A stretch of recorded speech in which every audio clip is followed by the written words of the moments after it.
our victims, and another one, and 2 is the equation for predators. So during the last lection, we understood the biological meaning of the coefficients Ci and Aij. We found 2 equilibrium points, M0, meaning that there is no species at all in our community, no predators and no victims. And we found out that there is a positive equilibrium, M1. So we understand that sometimes our species can coexist. Now we can investigate the equilibrium positions for stability. Their linearization for the point M0 give us the diagonal matrix with different signs of eigenvalues. So we see that the zero solution is unstable and our singular point is a saddle. What does mean a saddle? If the number of predators is 0 or it is small, then we can conclude that the number of victims will increase. So that's quite logical. When there is a small amount of predators in our forest, then our victims can replenish their quantity. That's okay. The analysis of the second equilibrium M1 is a bit more complicated because, well, we can use the same linearization. We can calculate our derivative matrix, the Jacobian of function in the right-hand side of our equation, and we apply the coordinates of our equilibrium.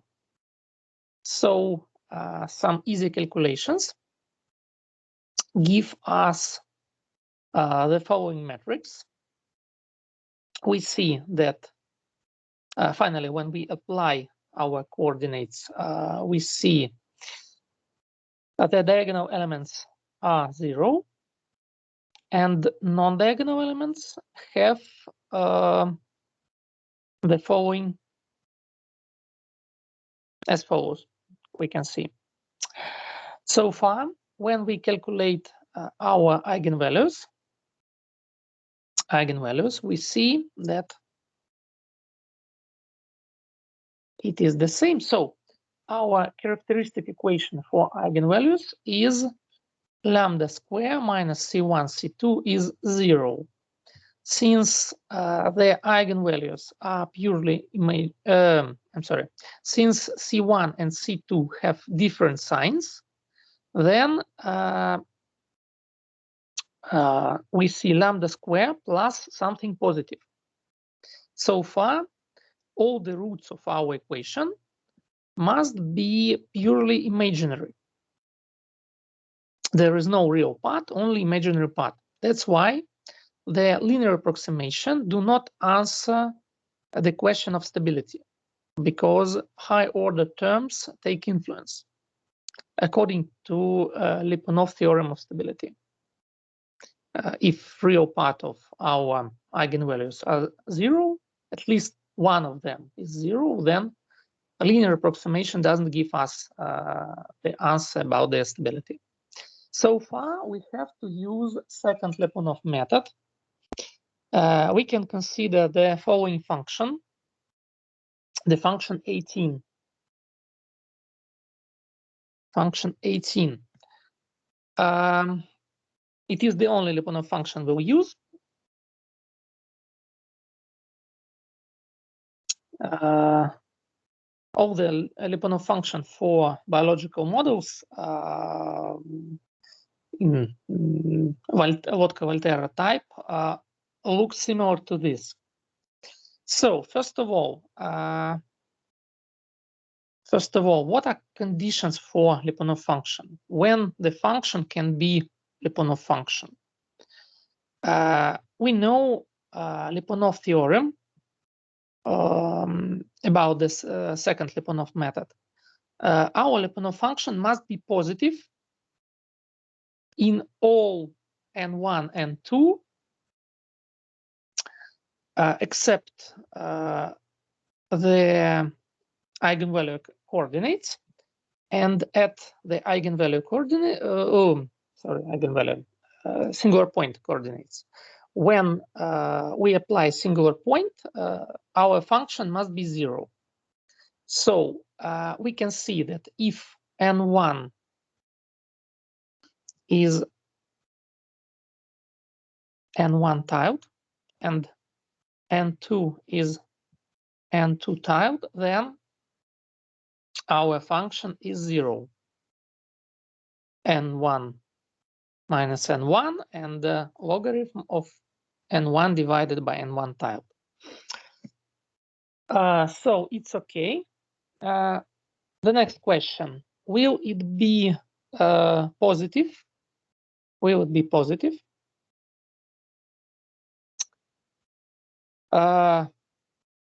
So it's the task for you. Prove that the Lyapunov function is positive definite for any n from n plus. The idea of this proof is considering the function f of x is x minus n1 tiled minus n1 tiled logarithm x divided by n1 tiled. If we consider this function, we'll see that the minimum is on n1 tiled. So far, we have a Lyapunov function. It is positively defined for all n from n plus. It equal to 0 at our singular point. And then finally, we can calculate the differential of our function with respect to the system.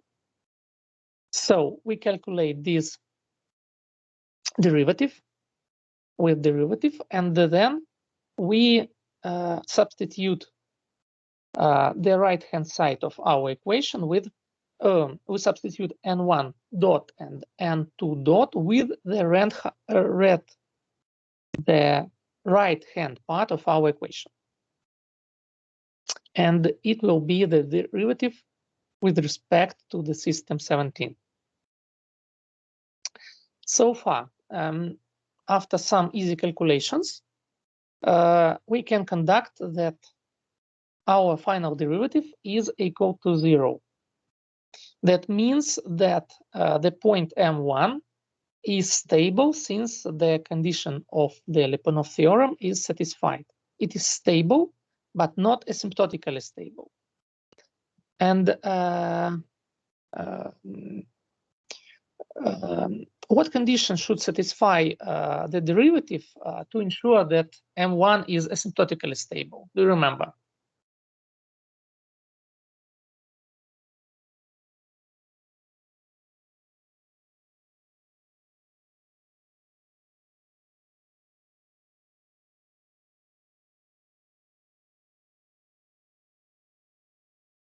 It seems it doesn't.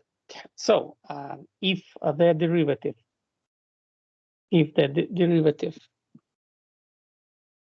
is not positive, then the singular point is stable. And if the derivative is negatively defined form, then it is asymptotically stable. So far, our non-trivial solution is stable, but not asymptotically stable. It means that there can exist some oscillations between our singular point. Now we can see it directly. So let us return to our equation. let us divide one equation by another, and we convert the equation to this form. So it is the proportion. We can multiply the numerator and denominator, and we get the first order equation in this form. This equation have the integrating factor. We can see that the left-hand side depend on n2 and this n1, and the right-hand side depend only on n1 and this n2.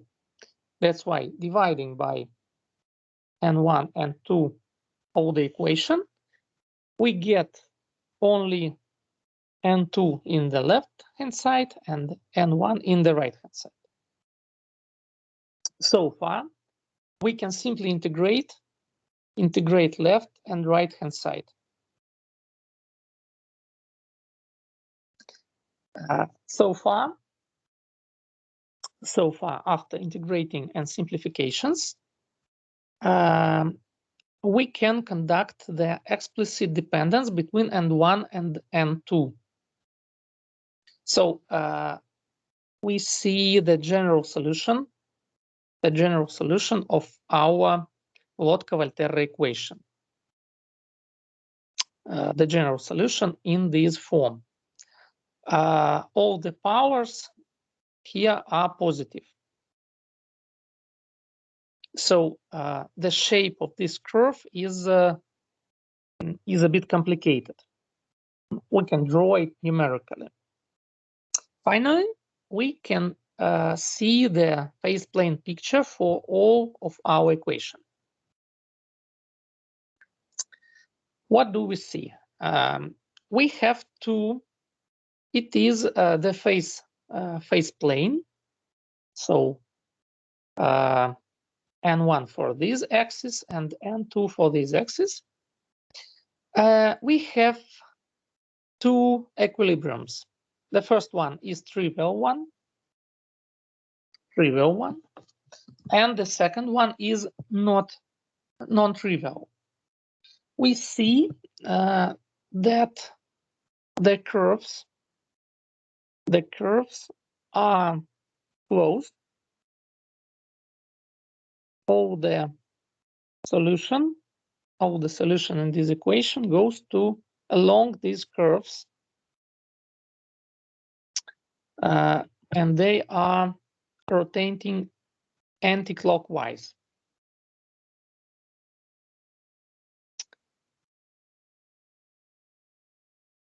And this curve fill all our space like this. The closer is our curve to 0.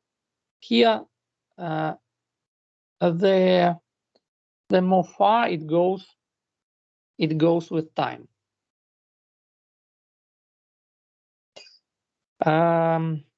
What is the biological meaning of our result? What do we see biologically? Let us start from this point. The number of predators at that point is minimum. So far, the victims can grow up, and we are going along this curve. At some moment, there is enough food for our predators, and they start growing up. Since the number of predators is increasing, then they need more and more victims to feed, and at some point, the number of predators is still growing up, but the number of victims do not grow. So increasing of the number of predators lead to decreasing of number of our victims. It goes here. At this point, the number of victims is not enough for predators, and then the number of predators start decreasing, but still the number of victims is decreasing. So they both decreasing. At this moment, the number of our victims is minimum. So the predators are still decreasing, but our victims start rising. The number of victims is rising. So we come back to our initial point. So this the dynamic of the system goes along these curves. What more can we add about this model?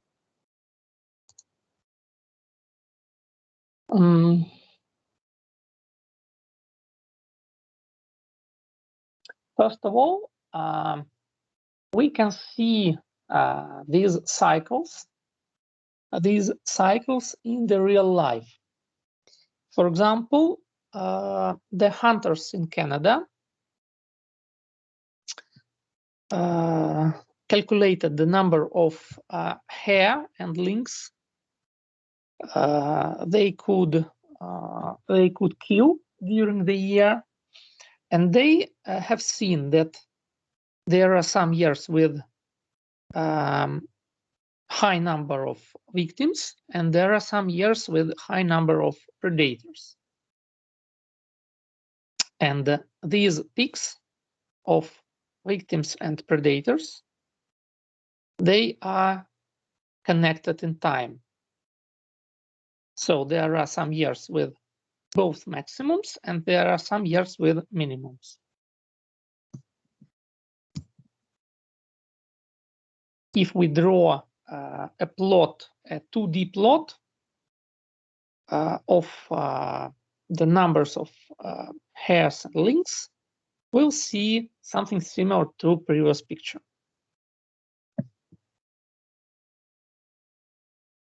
Next, we can formulate 3 Volterra law. The first Volterra law, it is the law of a periodic cycle. So we just formulate what we have seen. So the process of predator-prey interaction leads to periodic fluctuations in the number of populations of both species, depending only on the growth rate of predator and prey populations and on the initial ratio of these numbers. Fluctuations in the numbers of two species are periodic, with a period depending both on the initial number and on the coefficients of the system. So whether we start, it doesn't matter where we start, we will see the oscillations for any positive initial point. So we proved it using our Lyapunov theorem, and we proved it with direct calculations because we see the shape of our solution. Okay, second law. Let us consider the first and the second equation. We can divide the left and the right hand side by n1, and in the left hand side we see n1 dot divided by n1. So it is differential of our logarithm n1.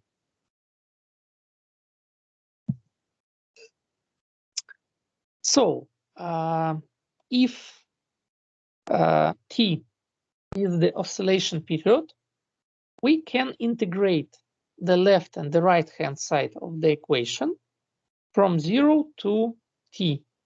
So we integrate along the period. Integrate along the period. Since, okay, so we integrate the left hand side, we integrate the right hand side. In the right hand side, we get a constant c1t plus integral. And what is on the right hand, on the left hand side? We integrate the differential.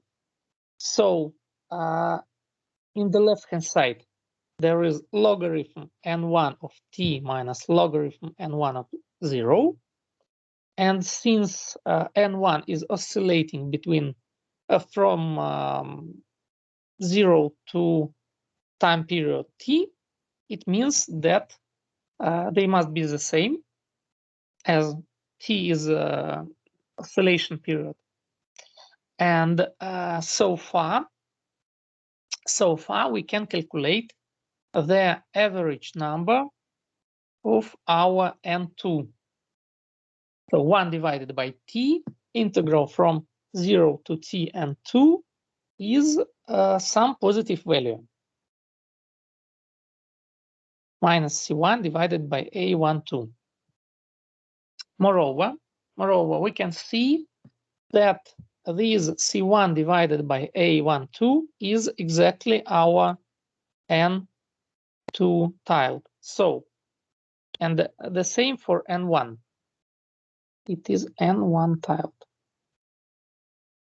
It means that average n1 along the period, average n1 and average n2 is exactly our equilibrium, non-trivial equilibrium. So far, we can formulate the second Volterra law. It is the law of conservation of average values. So the average population size for each species is constant, regardless of the initial level, provided that the specific rates of increase of the population size as well as the efficiency of predation are constant. And we see that our population, the average population size, do not depend on initial populations, but only on the coefficients of the system. So for this picture, for any of these curves, for any one of them, the average number will be exactly the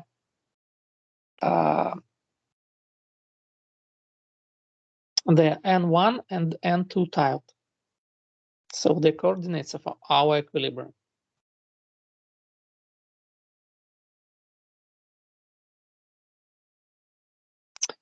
So the next law. What's going on if there is some external extermination? There is some external influence. For example, we have a forest where live rabbits and wolves, and there is a drunk hunter who shoots everything. He shoots everything he sees. What is the result? What will, how does it will affect to our equilibrium and to our stability of this system?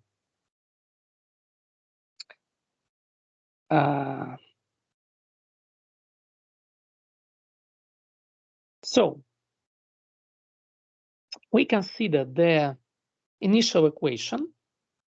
So n1 dot is n1 c1 plus a12 n2, and we add minus lambda 1, and 1 is here.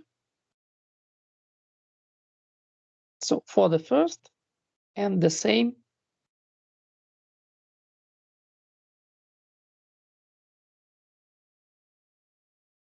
and the same for N2, C2 minus lambda 2 plus A2 1 and 1. Lambda 1 and lambda 2 will be positive.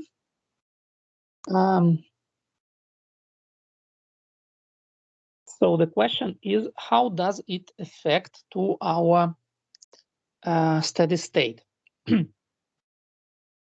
Using all the previous technique, we can see that the new equilibrium point will be in this or this form.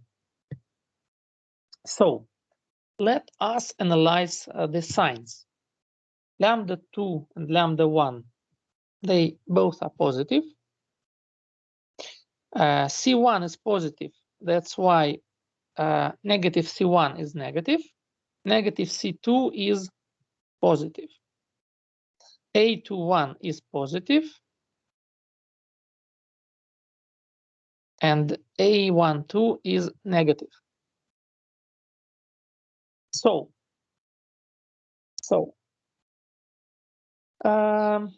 if lambda 1 and lambda 2 more than 0,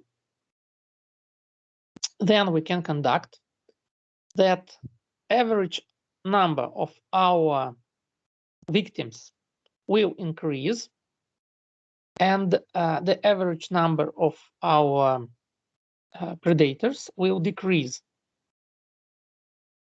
It's a quite strange situation, but because much more natural. So if there is an external influence, we expect moving of our equilibrium to 0 from here. So we expect that both of species will suffer. Wolves and rabbits the same, because both of them are hunted. So we expect that average number will decrease, but the calculation shows that it goes at this way. So the external influence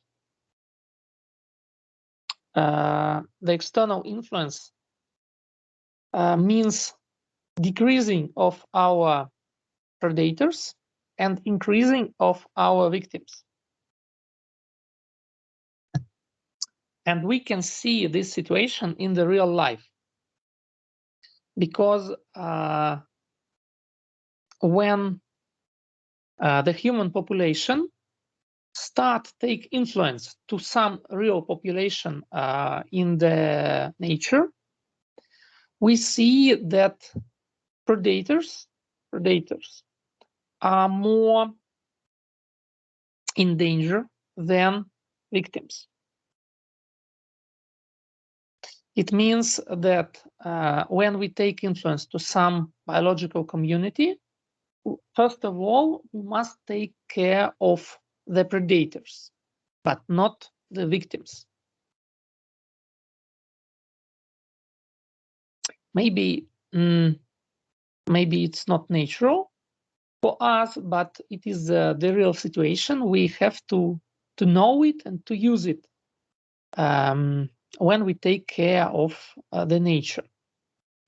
And during the World War, since there was some fighting at the ocean, then fishing decreased, and when the war was over, in the catch, the proportion of predator fish was higher than before the war. So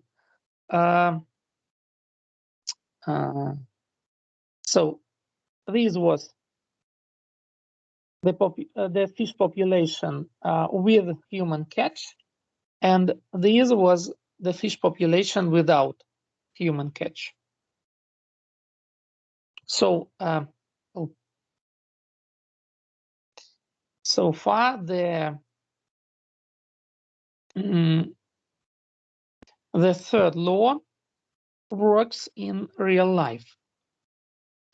Moreover, when the external influence is too strong, for example, when lambda 1 is greater than our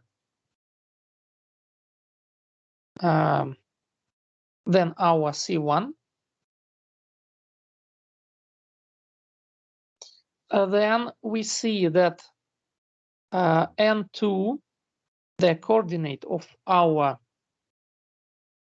N2 point, become equal to 0. That means that all the predator dies and the victims remain in the system. So far, our equilibrium point is going at some point like here on the axis. This point means that we have no predators and victims stabilized near some point.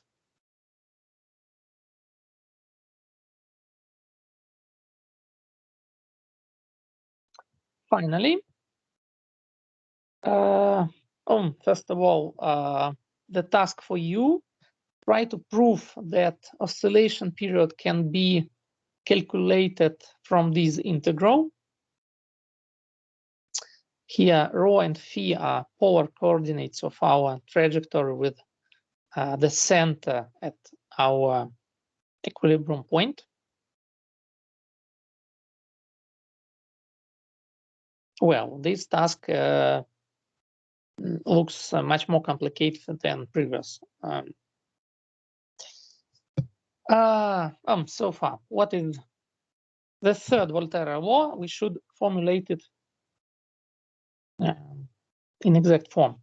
So, the law of displacement of average values. With the similar violation of predator and pre-populations, for example, fishing, in proportion, the average population of the pre increase and the predator falls. So we just formulate this transition. If there is the external violation, the number of predators goes to 0 and number of pre's increase. So what more about our model? There are two major problems. First one, we do not take into account the possibility of extinction because all our curves, even if they are very close to 0, at some moment they go to far from 0.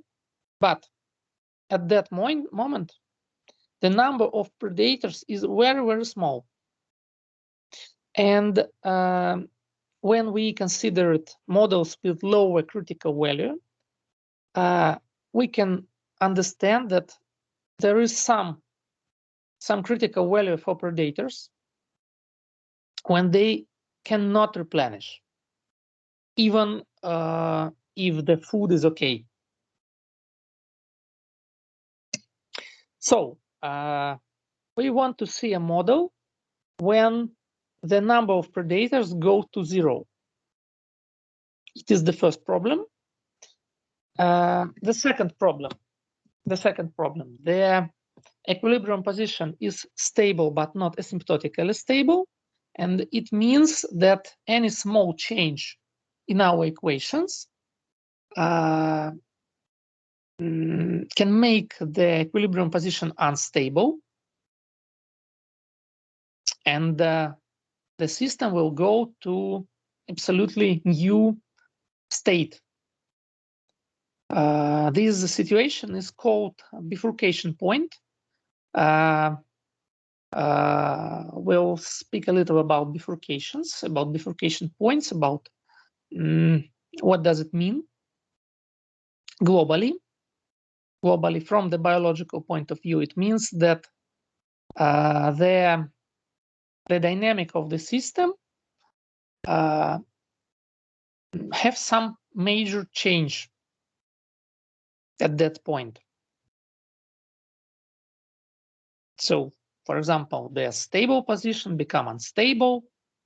Some species who can coexist will survive, and some species can die.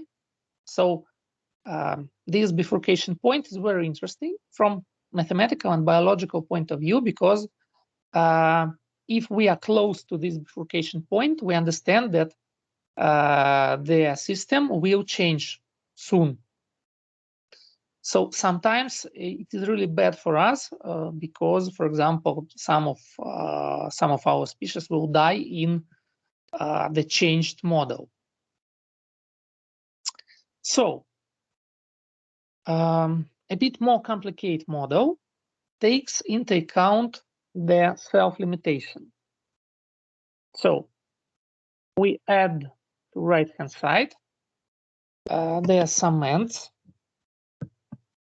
A, I, and I that reflect the self-limitation effects. So the signs of C1, C2, A12, and A21 are the same as at the previous model. And since A, I, and I, it is the intra-specific interaction, then this interaction is usually negative for all species. So we consider AII in as the negative values. How does the equation change? So we do the same calculations as in the previous model, and we'll try to understand what will be changed. First of all, we find our equilibriums. So we consider the equation with zeros in the right-hand side. This one. First of all, we can see that, as usual, there is the trivial solution when there is no predators and no preys. Next one, if n, let us see once more the signs. C1 is positive, A11 is negative, A12 is negative, C2 is negative, A22 is negative, A21 is positive. So if N1 is 0, then C2 is negative. The second summand is negative. So far, we have no more positive solutions.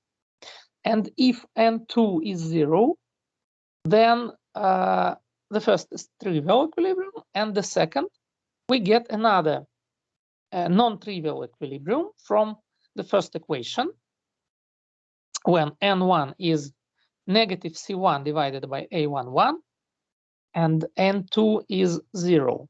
What does M1 means? What is the biological meaning of this equilibrium?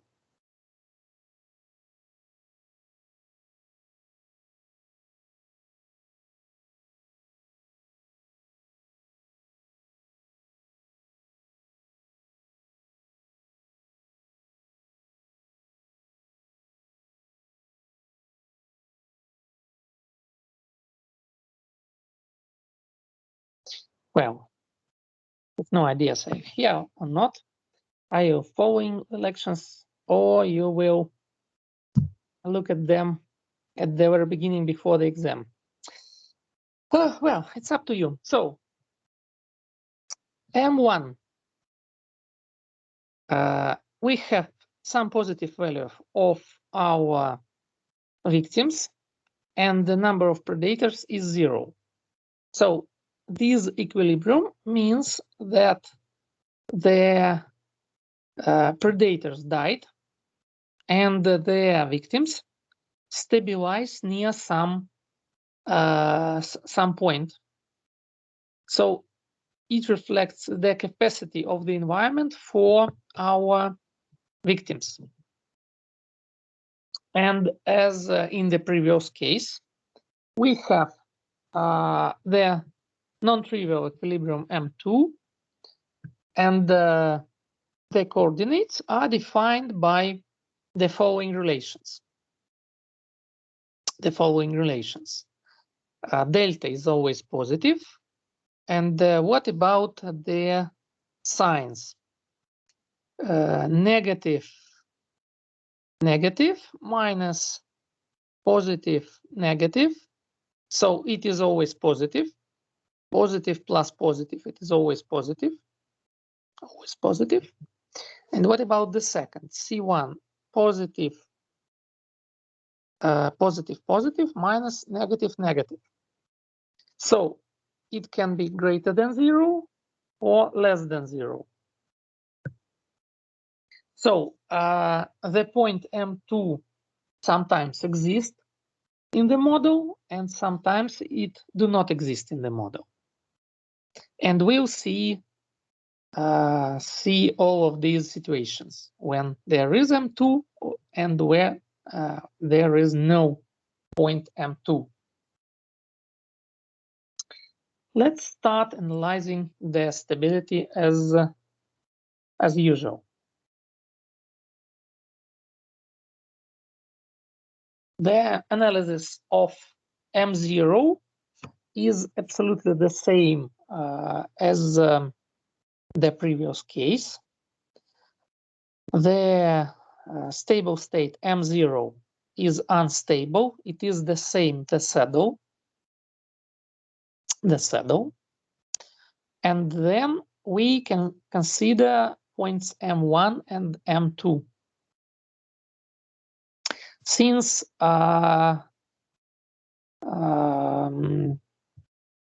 there is importance if this value is positive or negative, let us define M as this value in numerator of N2.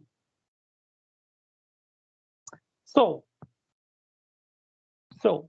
we can see that if M is 0,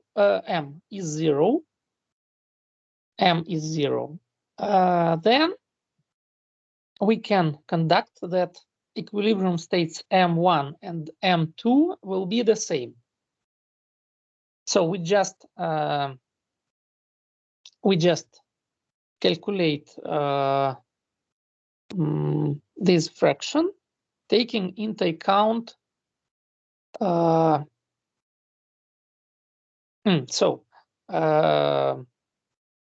the fraction is 0, but we can consider this value, and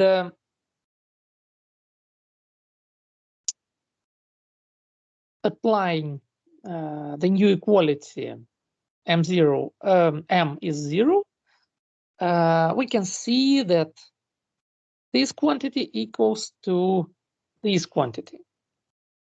So finally, M2 becomes equal to M1. Next, let's try to linearize our system near the steady state.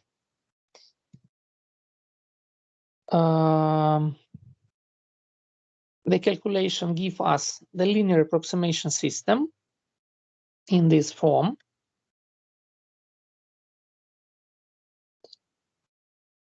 Then we apply the coordinates of our steady state M1 and M2. Let's start from the point M2.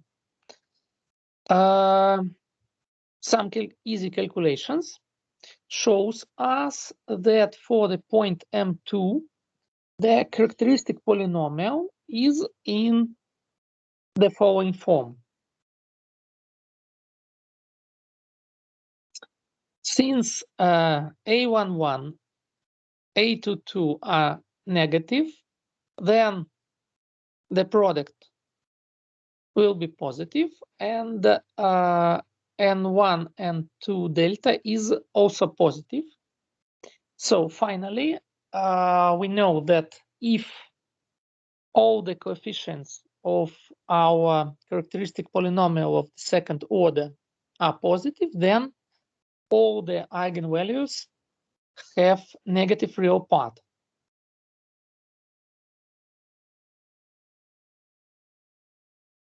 There was a theorem in theory of stability.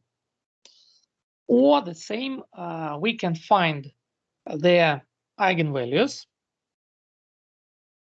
so directly calculated from the second order algebraic equation. And we see that this value is negative. It is negative, and the absolute meaning of our root is less than our negative part, because this one is negative. And finally, the real part of lambda 1 and lambda 2 is negative here. Is negative here. So far.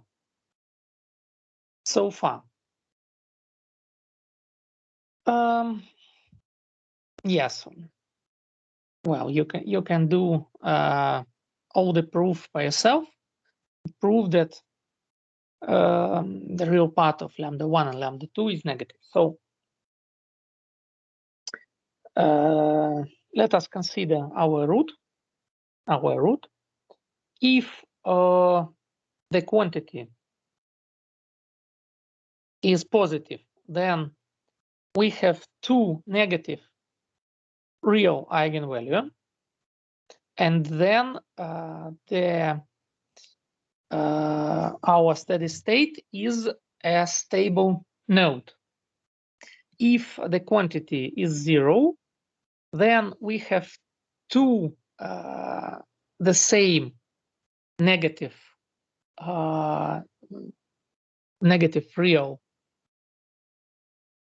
real negative, so it is there another node.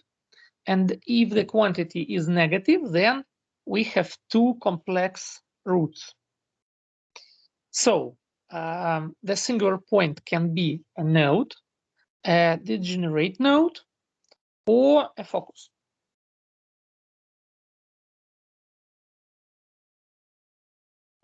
The first one is our focus. So the quantity in the root is negative. How does the dynamics look? We have a trivial equilibrium. We have a non-trivial equilibrium when there is no predators. So it's okay. It means that our victims satisfy the self-limited law, and they do not go to infinity as at the previous model. And there are something like these dynamics. So the point M2 is stable, and all our solutions are oscillating near this point, but finally they stabilize at the point M2. it is our focus. Then a note, the solutions are quickly going to our M2 with no oscillations. So it's the node. In the degenerate node, the trajectories are a bit more complicated, something like this, They not look like lines or parabolas, something some more complicated dynamics. Okay, so we know that if the point M2 exists, it is always stable, and it is always asymptotically stable. Well, what about the point M1? The point M1. The same calculation for the point M1 give us the characteristic polynomial in this form.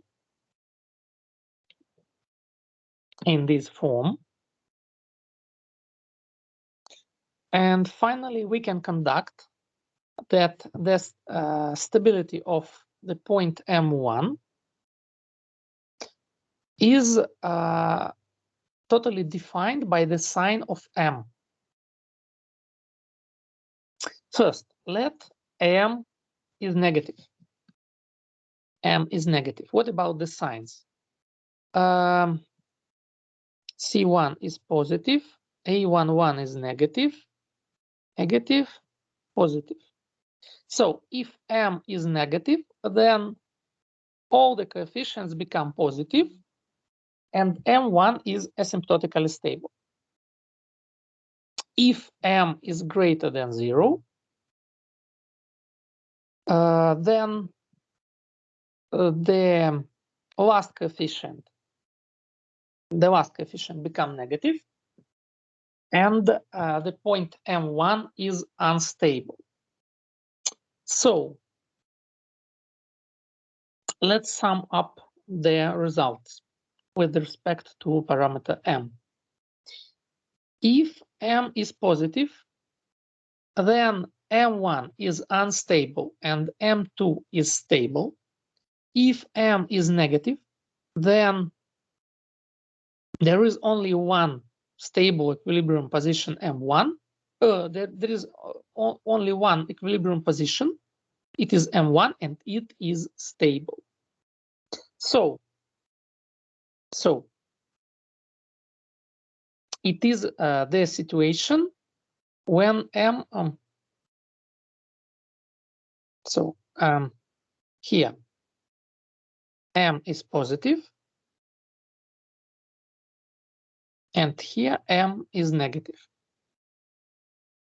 and here M is positive, the same.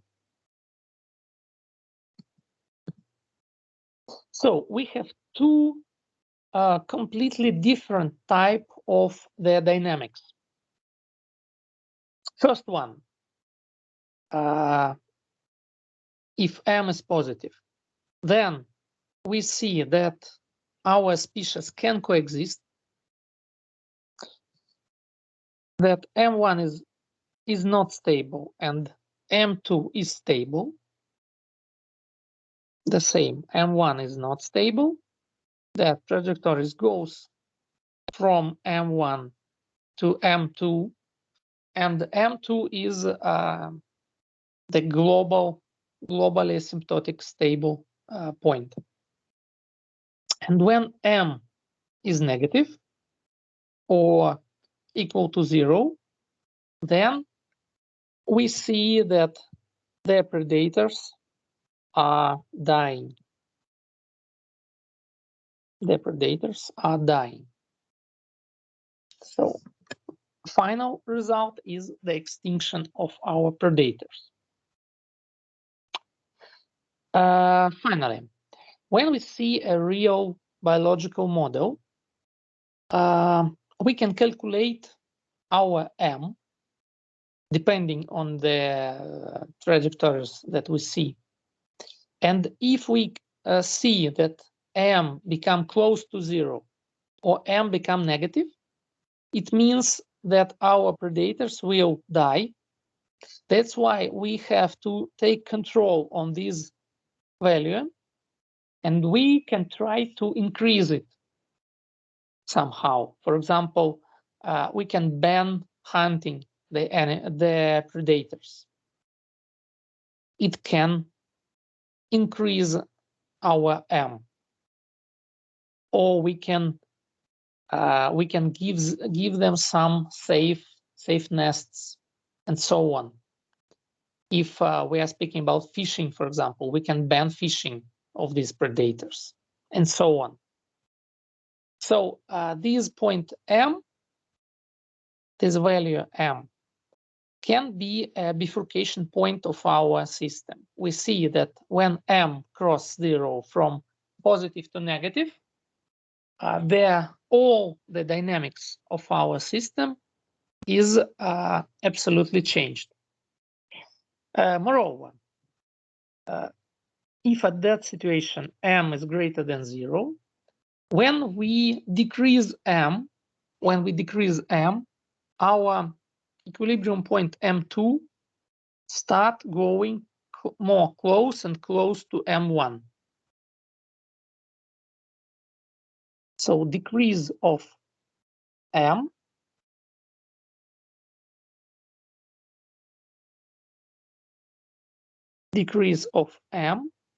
lead us to more close and close position of our equilibriums. And finally, when M will become 0, then our predators will die.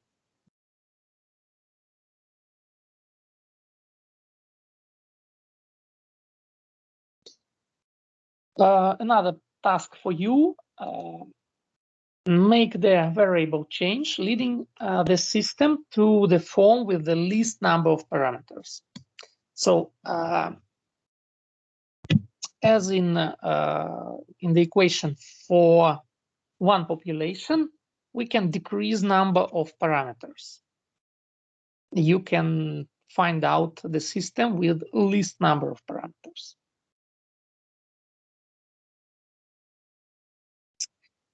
Next, there is some different models. We can take into account some specific features of our real population. For example, we can use Holling-Tanner model.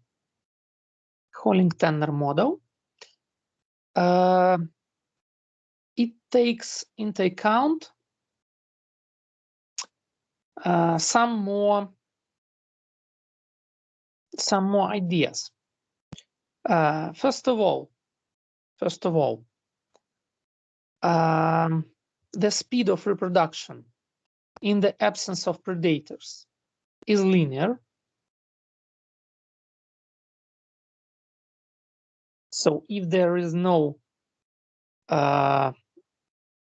predators, and then, as in Volterra model, the victims replenish at exponential speed, then the effect of interspecific competition for food, the same as Vodka Volterra.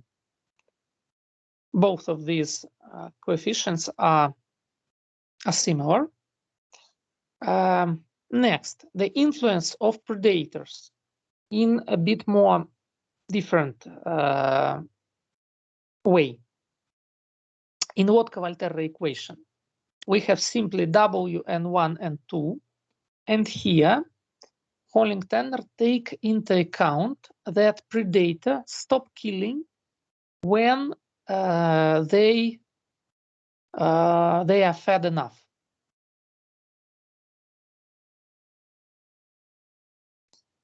So if N1 is big, if n1 is big,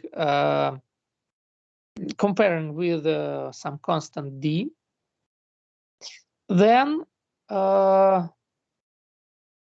the negative influence of predators is proportional to predators number. It's quite natural. It's quite natural because in the real life, our predators never kill in vain. They never kill just for fun. They always kill victims only to feed. And they never kill more than they can eat. So they hunt only when they need. So it's a good improvement of Lotka-Volterra equation. And the second equation means this function means that the number of predators will not surpass some number of victims. So if we consider the second equation, we see that n2 dot is positive if the quantity is positive. So far, if n1 is greater than jn2.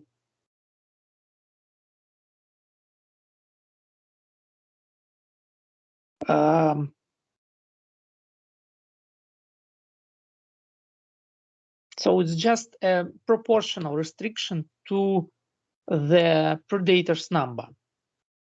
So we'll not focus on this model a lot. I just give you the final result.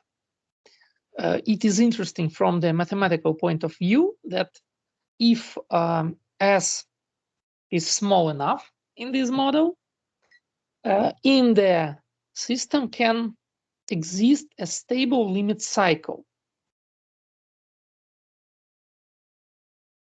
So the dynamic will look like this. There is no limit cycles in Lotka-Volterra equations. So if our point M2 was stable, all the solutions went directly to the M2. And here there is a stable limit cycle. So if the initial values are outside of limit cycle, then they will go to the limit cycle and will not cross it. And the same from outside. If inside the limit cycle, if our starting point is inside the limit cycle, then the curve will go to the limit cycle. And finally, we'll see these real oscillations. So there is some stable region in our phase plane, but not a point. We know that if our curves are limited with some cycle and there is an unstable point inside, then this limit cycle can be stable and the trajectories will go to the limit cycle. Well, we'll not prove it, but it's just interesting that sometimes we can see that these limit cycles in the real life, and we can find some mathematical models that have same features. Next, I want to talk about bifurcations. We have seen this bifurcation plot, this bifurcation situation in one species model. The simplest bifurcation model is our Malthus equation. So n dot is an malthus, and we can consider a as our bifurcation parameter. We see that if a is positive, then solution look like this. They are growing up. And if a is negative, they are going down.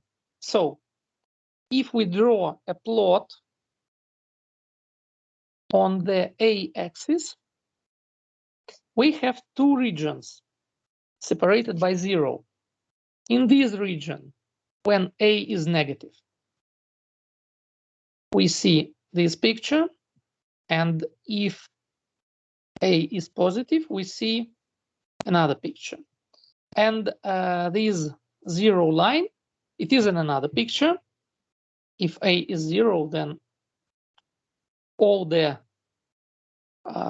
curves are lines. It is we see it as an unstable situation. If a will change a little, it goes to positive or negative region.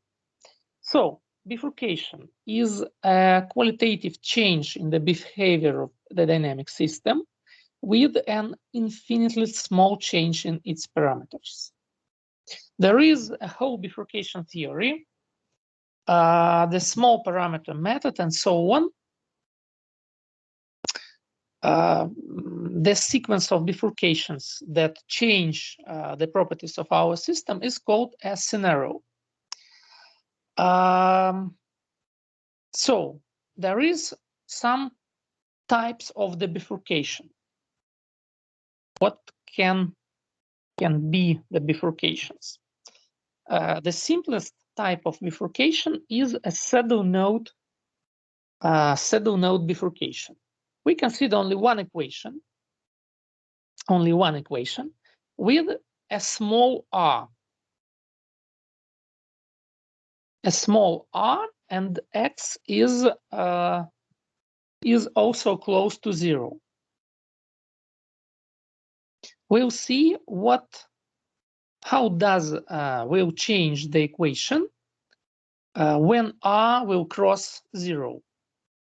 So let us analyze this system, this equation, not a system. If r is positive, then we have two singular points from the equation r minus x squared is 0. We have two singular points. Well, we can analyze their stability. Let the right-hand side is f of x. F prime of x is minus 2x.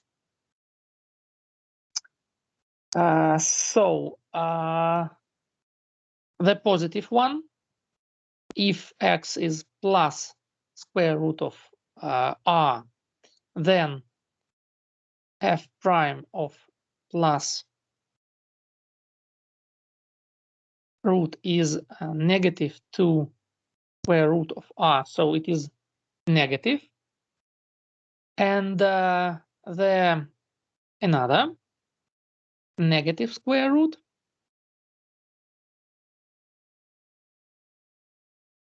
if the root is negative, then f prime is positive, and finally the singular point is unstable.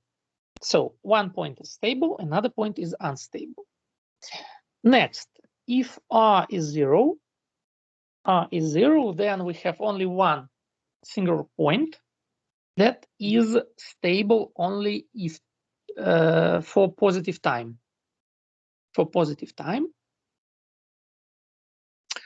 So it's called a semi-stable equilibrium. And if r is negative, there is no real solution, so there are no equilibriums in our model. So far, when r goes from negative region to positive, then we can say that in the model appears two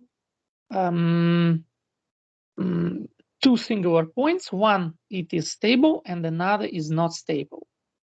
or otherwise, if R is decreasing, then it is the process of merging of stable and unstable singular point into semi-stable, and then this point disappear. So why this model is called the saddle node? If we add the equation y dot is negative y, the first of our singular points will become a node, the stable one will become a node, and the another one, unstable, will become a saddle. That means the saddle and node appears in the model, and they merge at r equal to 0.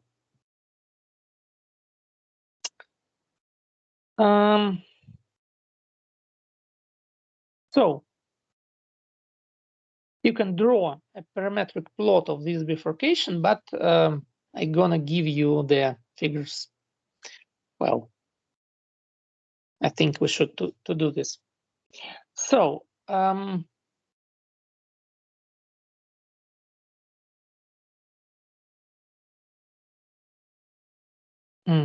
just a moment. No, these figures 17 and 18, they are for another model. So draw a parametric plot. See as example 17 and 18. Next one. It's a pitchfork bifurcation. A pitchfork works for some models with asymmetry. And there is two different types of this bifurcation: subcritical and supercritical. So first is supercritical case. This equation for our bifurcation model, and the same calculations as the previous one give us the following result. If R is positive, then we have an unstable zero equilibrium and two stable equilibriums that are given by roots, positive and negative. If R is 0, then there is only one stable singular point 0. And when R is negative, there is the only one stable equilibrium, zero equilibrium. So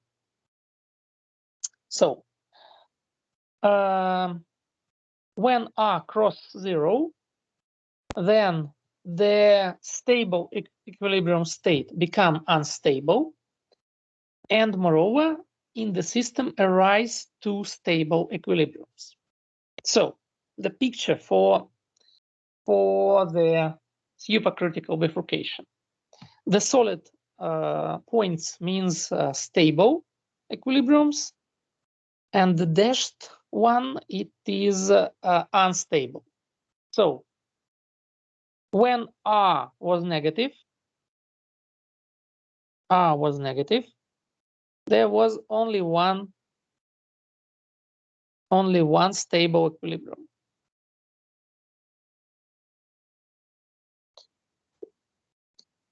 And here is the bifurcation. R crosses 0, and here is positive root, here is the negative root, and 0 becomes unstable.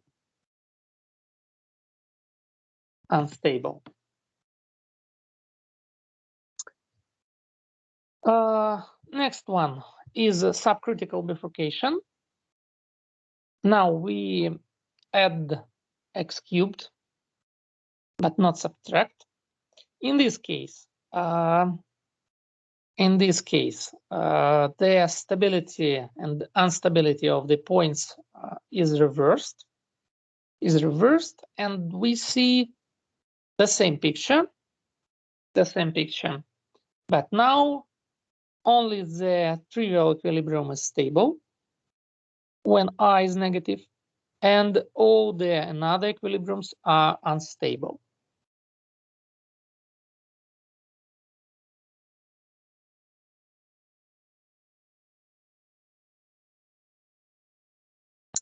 Well, another model, it is just interesting from the equilibriums, from bifurcations point of view.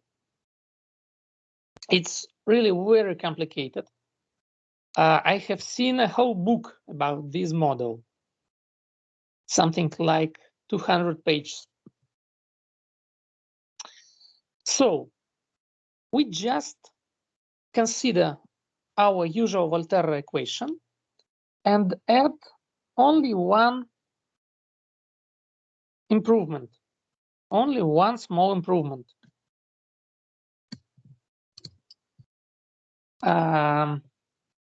We take into account the situation that if the number of victims is high, then predators are starting killing them. The only one improvement, but we can see that dynamic of the system becomes extremely complicated, extremely. So, first of all, the signs of all the coefficients are the same as in Volterra equation. P is positive, and our function n1 and 2 divided by 1 plus p n1. So it is close to n1 and 2 when n1 is small. And if n1 is big enough, then it is n2 divided by p.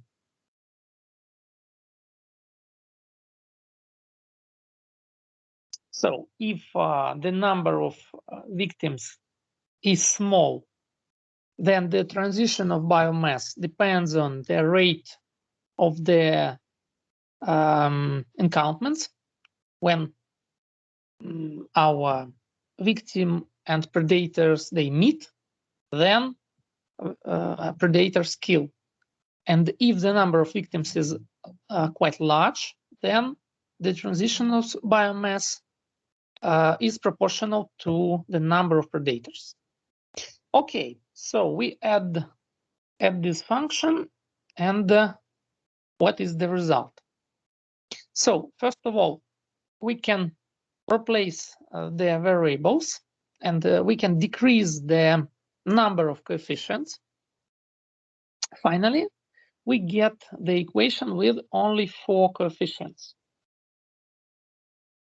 alpha, gamma, eta, and mu. But this system is still too complicated to analyze. So we fix gamma. It is not something variabling. And for small epsilon, as we consider the situation that interspecific interaction is quite small, we consider the situation when the interspecific interaction takes more influence than intraspecific. So finally, we get a very complicated behavior of our system. We have the parametric plot, the bifurcation diagram for alpha and mu. We have 10 regions, 10 different regions. So when, for example, we have some given alpha and mu, and when we start changing them close to this line, for example, Then the dynamic from the type 1 goes to type 10. And the pictures for the dynamic is as following. There is 10 regions with absolutely different types of equilibriums.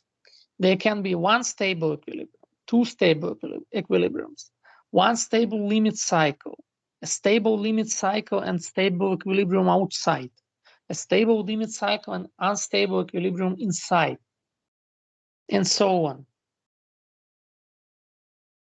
So the dynamic can be really very complicated. We can see all of these pictures. And moreover, for some of these face portraits, we can see how complicated it is. So the region of attraction is B2. There is some limit cycle. So a very complicated dynamics. I will never ask you about it. Just see it and be a bit frightened.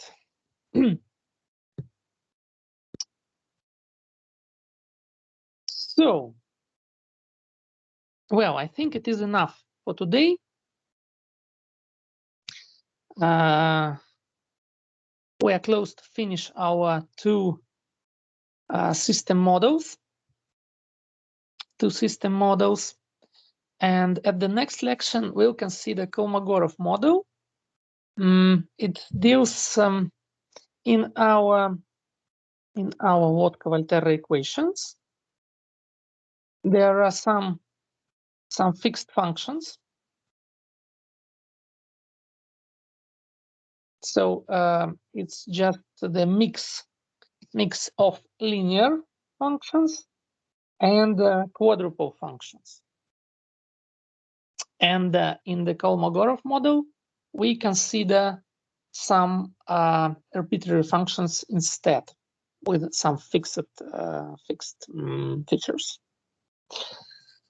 Well, that's all with our lection.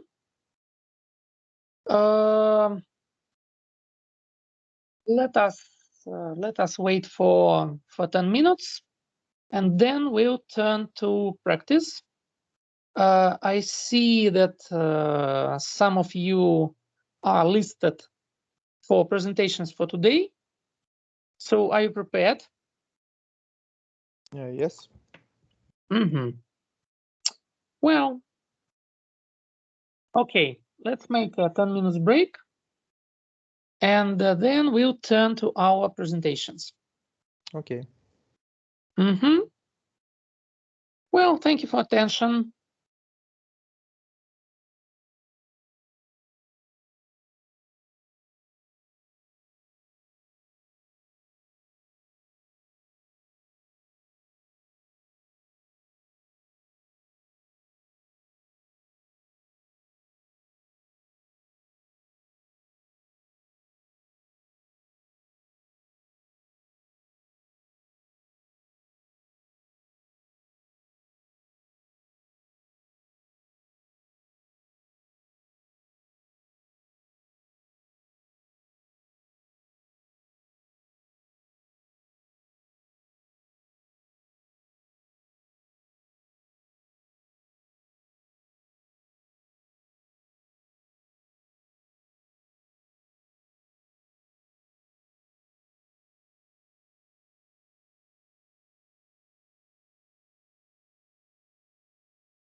Okay, if you are ready, we can continue.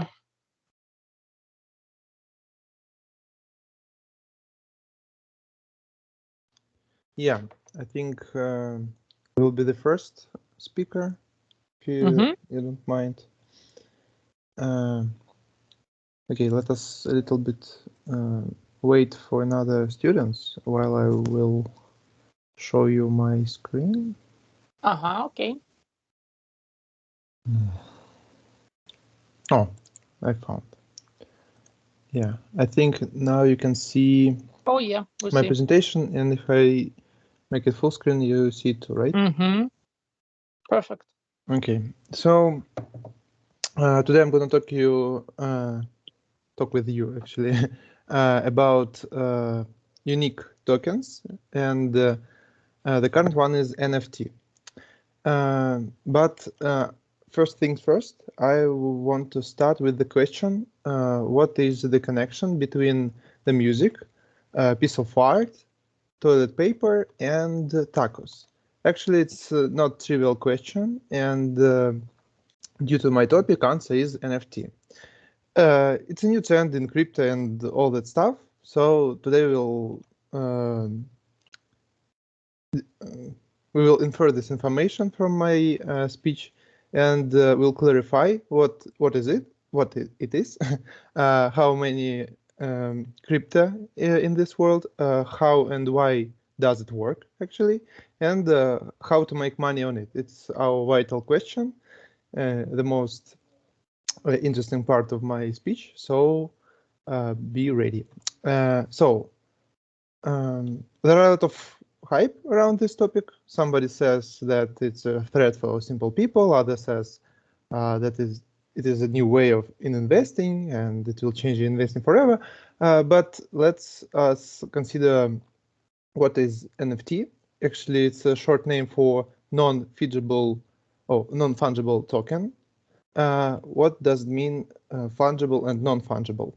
Fungible means ready for exchange, and non-fungible means that it can't be exchanged. For example, $1, you can exchange $1 for another dollar, or for another currency, or $1 for another Bitcoin, and something like this. But non-fungible, you can't, because it's unique, and there is no equivalent to non-fungible things, fungible things. I'm always mistaken.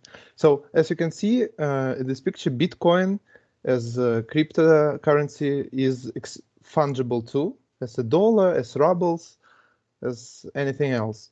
But NFT, it is something different, especially because of its properties, or in other words, its features. Oh my God. Okay, never mind. So what the features are? They are a digital asset. It means that NFT, it's a digital asset that represents some internet collections like art, music, games, some things from games, and such like that, with the authenticated certificate. It means that you have a signature or like a diploma that you are the owner of this picture, art, and anything else. I will show you a little bit later. And it is created by blockchain technology that underlies cryptocurrency. Yeah. Also, it is unique, as I said. It can be forged or otherwise manipulated, so it's unique. You can't find the substitution for it. And exchange. NFT exchanges, it's not easy topic, because as we see, you can't exchange, you can't actually exchange in our simple mind vision, like exchange $1 for one apple, for example. We exchange NFT in special marketplaces, and I will show you a little bit later what it means.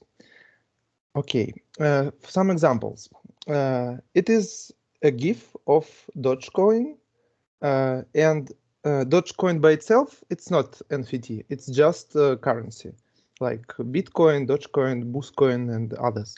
But GIF of this Dogecoin, it might be NFT. If, for example, someone will buy this GIF file, you will be the owner of this GIF, and only you will have rights for this GIF.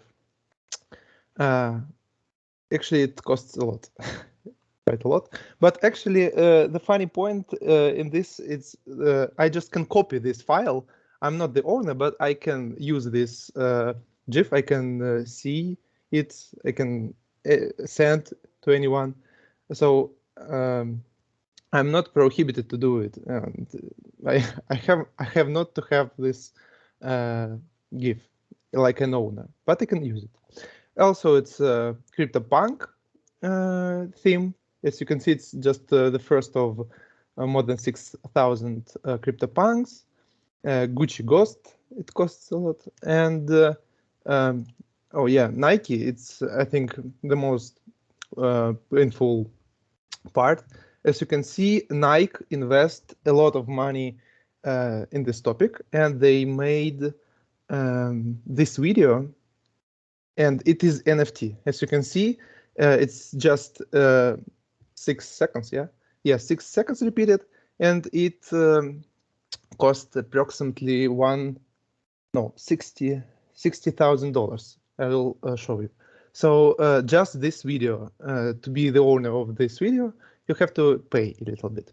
And actually, they made the connection between real world and NFT, because NFT it's in the internet, but in real world you can buy these sneakers, and it will consist of sneakers and special token inside them. I think it's like QR code somewhere, so you can screen it and see that you are the owner of this Nike. I think I can stop presentation for a while and show you how it looks. Yeah, as you can see, this is crypto site. I don't know. And this is the page of this CryptoPunk one of more than 6,000 mail punks. And this is, we can track the transaction history of it. So we see type of transaction, from whom it was, to amount, and date. So as you can see, there are some types like transfer, sold, beat. I'm not good aware of this, but as you can see, from every person has its own unique, I think, code, or just nickname if it's famous guy. If it's transfer or sold, you also can see to him it was, and to whom it was. And actually, I'm not sure what is the amount. Maybe some copies or some other things. I will also tell you about it. And the date. Yeah, because NFT, it's cryptocurrency-based technology, so we can track dates and actually names of the deal. Yeah. And Nike, it's this official site, so we can see history again, the price actually in NFT currency and in dollar equivalent. Yeah. So this is Nike. Okay. I think we can proceed to my presentation. Yeah. By the way, this Gucci GIF costs $1.2 million, but you can see right now, right there, without painting. Okay, let's proceed. In common, what is the difference between other cryptocurrency and NFT? As I said, cryptocurrencies are fungible. They can be traded or exchanged for one another, and they are also equal in value. For example, one Bitcoin is always equal to another Bitcoin. $1 is always equal to $1. And NFT, it's something different. NFT acts as a digital signature, so like a certificate or diploma that makes it impossible for them to be exchanged, as I said. So we can't exchange NFT between each other, because they are simply not equal. We can't measure their equalness. For example, Last Supper, it's a famous painting. It's a painting of a kind and cannot be exchanged with another painting because we can't measure paintings between each other. So that's why we can't change NFT. But what's the point? Yeah. I just want you to know that 2021 year was a year of growth NFT with sales hitting $2.5 billion in the first half of the year, and this number is growing.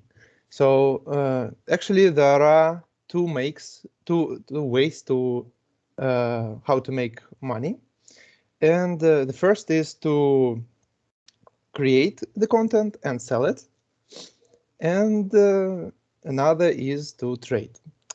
Let's go deeper. The first one, Path of the Warrior. If you're a true man, you can make some content and then sell it.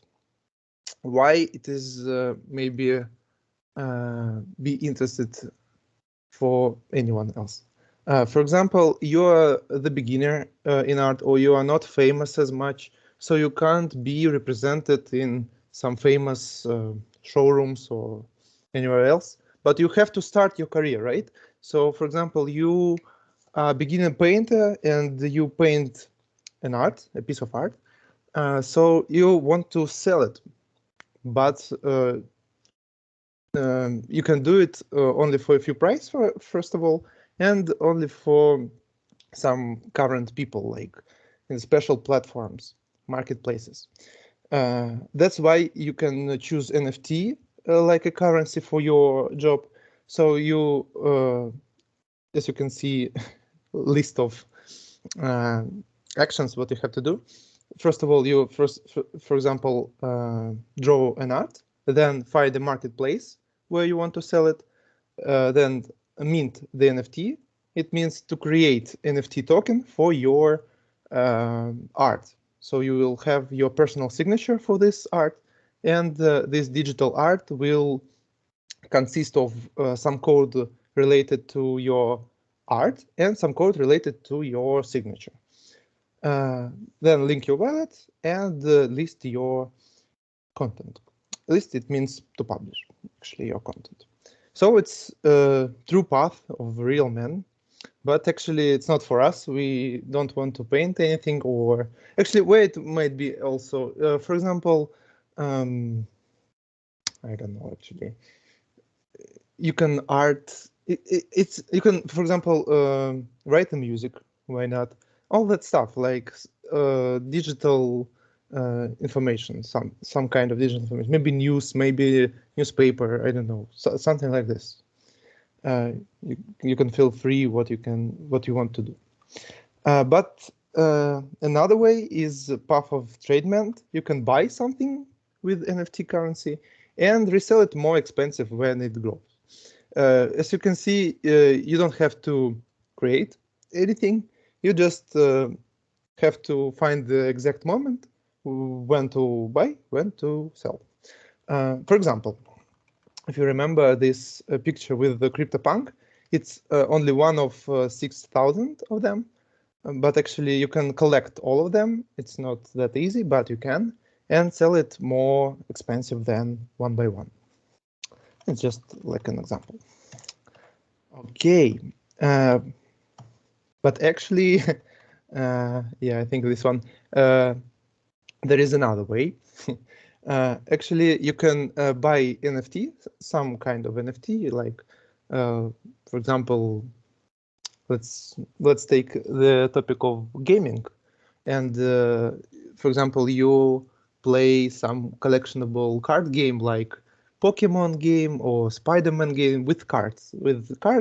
So the fighting with cards, for example.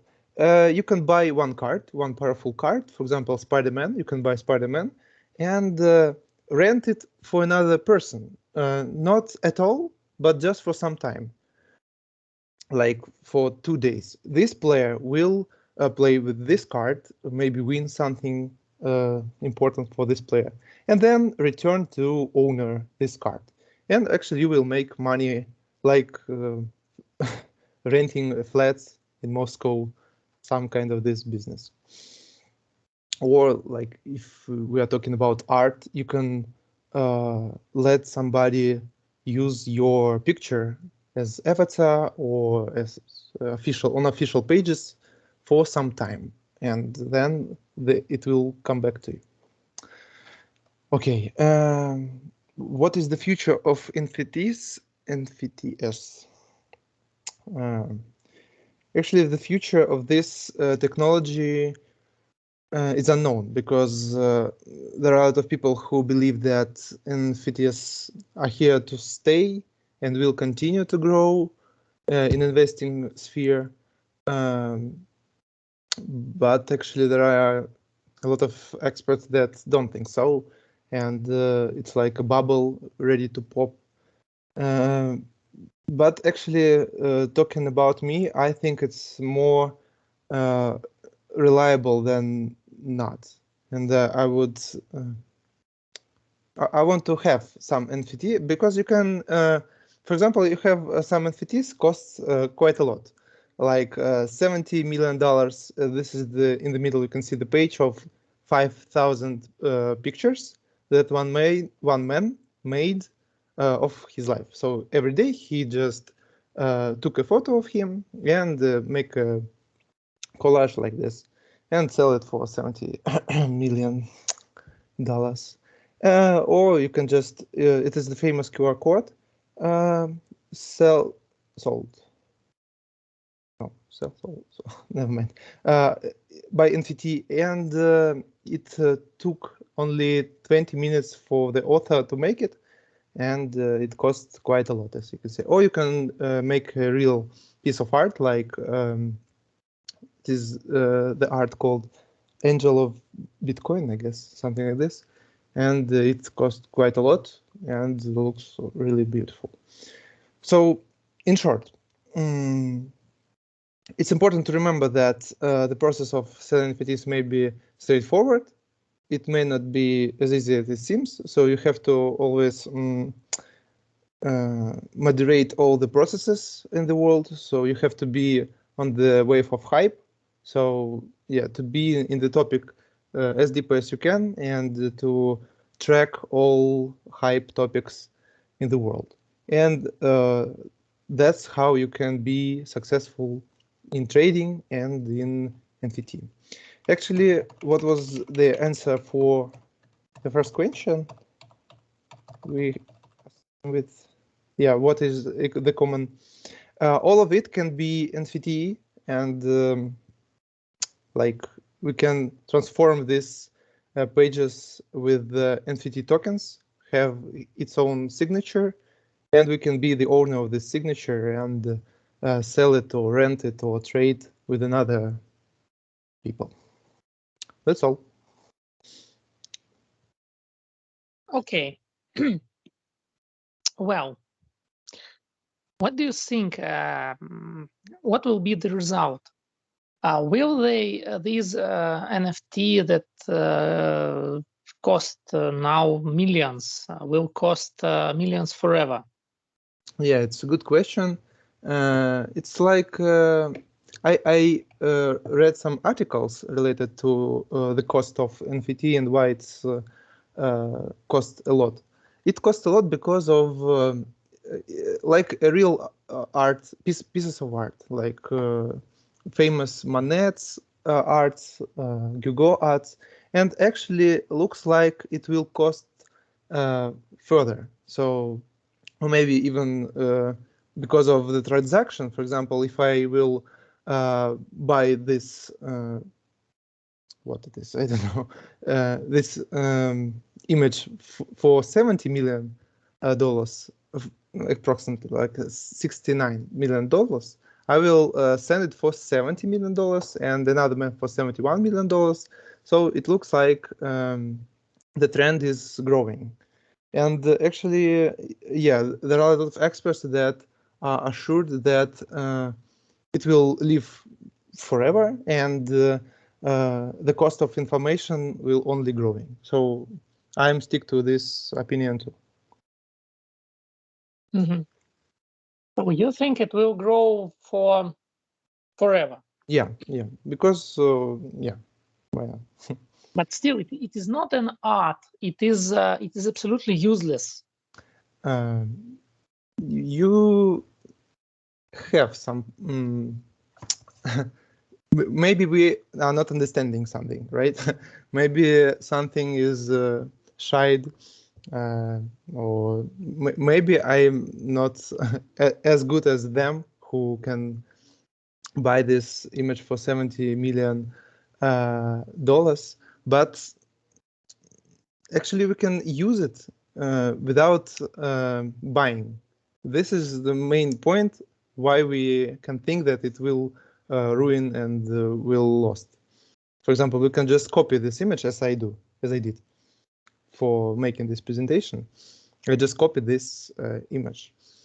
So yeah, maybe it will pop like a bubble, but now it's living, and I think in the most experts think it's a new wave in trading, and it will live forever. But maybe, as you said, the price maybe will stabilize and like be in the middle, like for really. Actually, let me show you. Let me show you. These pages. These images, I'm sorry, these images cost quite a lot, but there are some images that not cost as much. So, for example, Crypto Kittens is another famous NFT collection.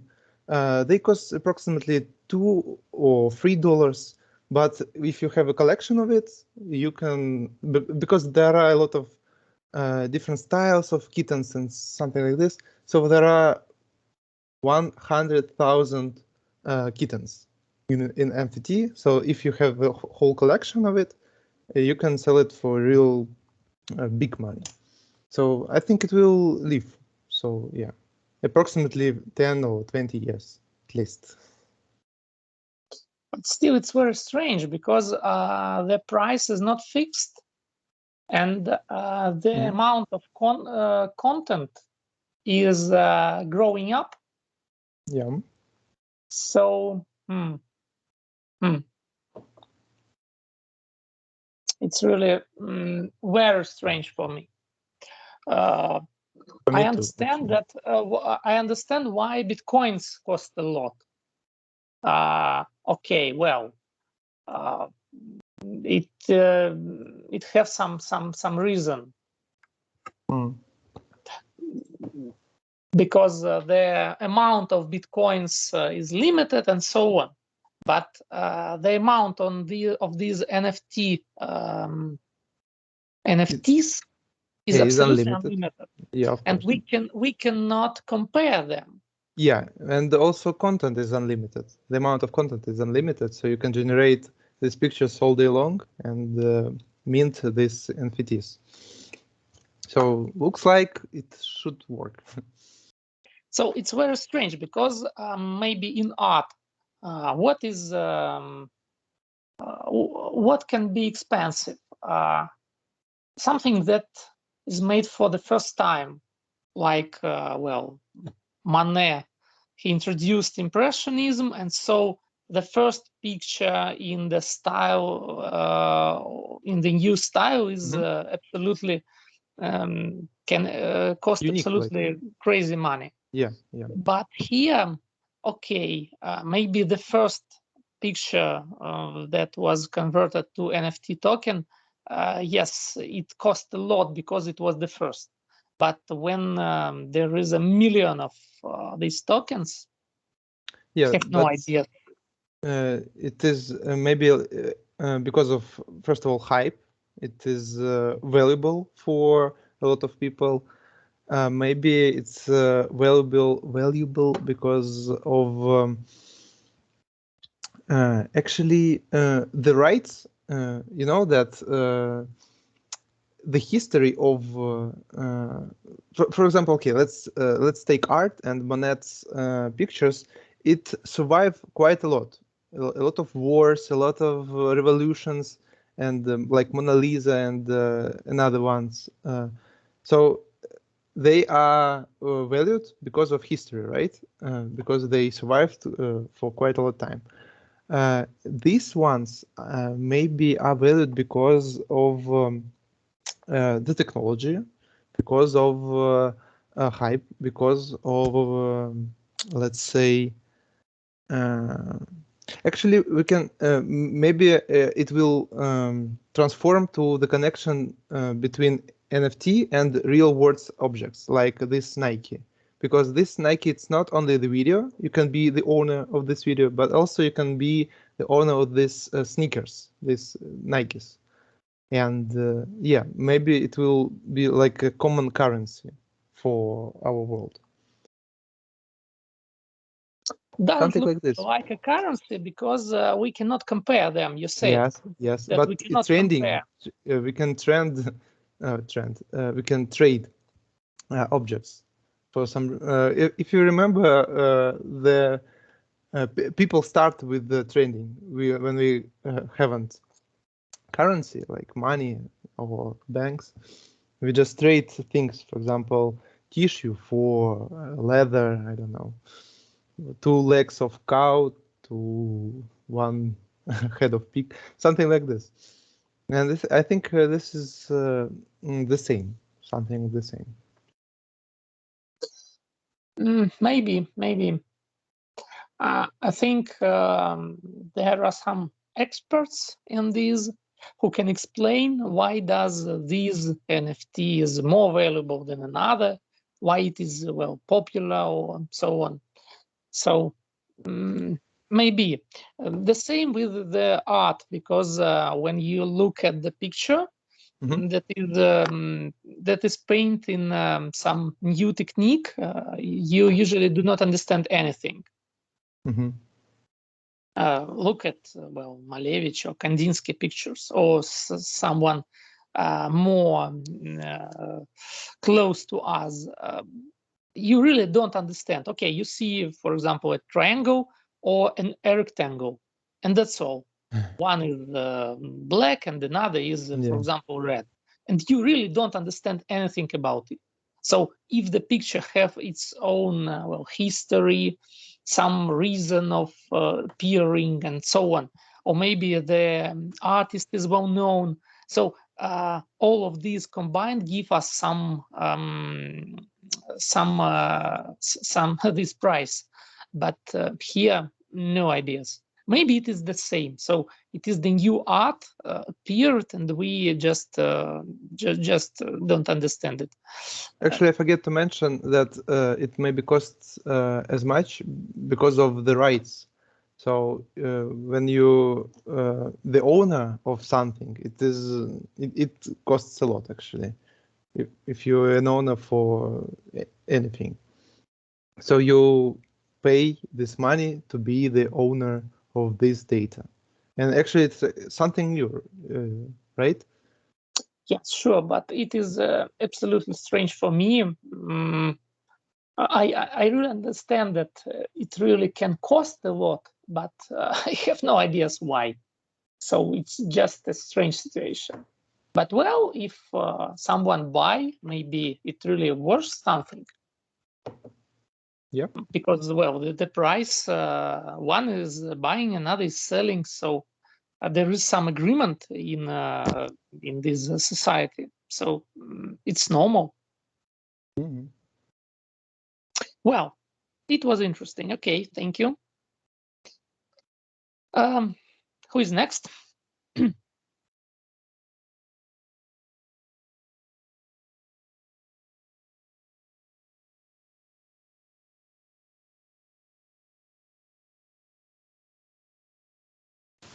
Окей, I can be the next. Где звук? Извините, пожалуйста.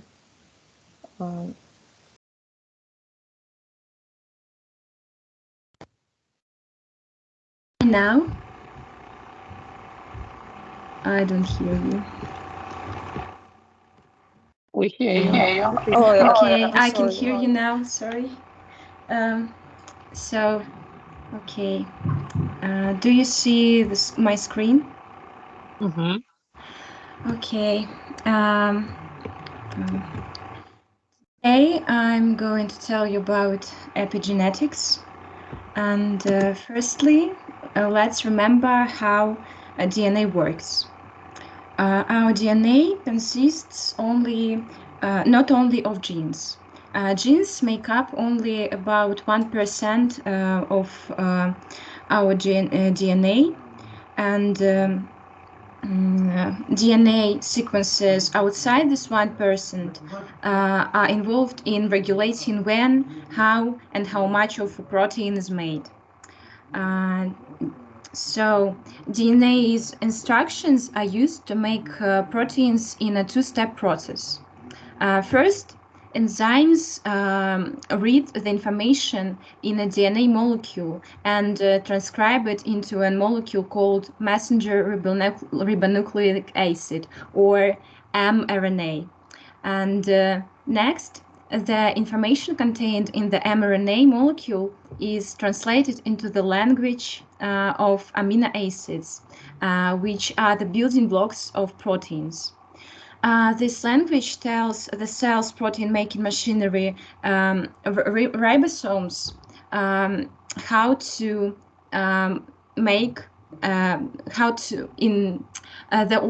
the precise order in which to build these amino acids to build a protein. This is a major task because there are 20 types of amino acids which can be placed in many different orders to form a wide variety of proteins. So, let's consider two identical twins. They have the same DNA code, but one of them develops a disease that has a major genetic component. But this doesn't necessarily mean that the other twin will also develop it. Why is it possible? One of the answers is epigenetic factors. What is interesting, not only genes influence how an organism will function. The field of epigenetics is the study of heritable phenotype changes that do not involve alterations in the DNA sequence. So it's actually about how different factors above your genetic code can affect the way your DNA is expressed. In epigenetics, scientists study the epigenetic marks. It is the mechanisms of regulating the expression of DNA. One example of epigenetic mark is methylation. It's a process of methylation. Methyl groups are added to DNA to the DNA molecule, and methylation can change the activity of a DNA segment without changing the sequence. When it is located in a gene promoter, DNA methylation typically acts to suppress gene transcription. So it's actually just turning off a gene. But there is a process of demethylation, which can remove methyl groups, and then these areas of DNA could be actively transcribed. So the process of methylation and demethylation works just like the switch, which can turn on and turn off genes. Okay, but how we can observe this process in real life? One example is how parental care that female rat have on her offspring, specifically whether female rats groom and lick their young, can affect the expression of the GR gene codes for receptors. GR gene codes for receptors that are involved in regulating the stress response in rats. So if mother rat was caring much about her children, her offspring, they tend to grow up more calm as adults. But if small rats receive little care from their mother, they tend to grow up more anxious. Another example can be this. Let's consider two mice that have identical DNA code. But we can see that not only they have different colors, one of them is brown and another is white. You can't see it in the picture, but for an example, let's imagine that the white rat is also obese.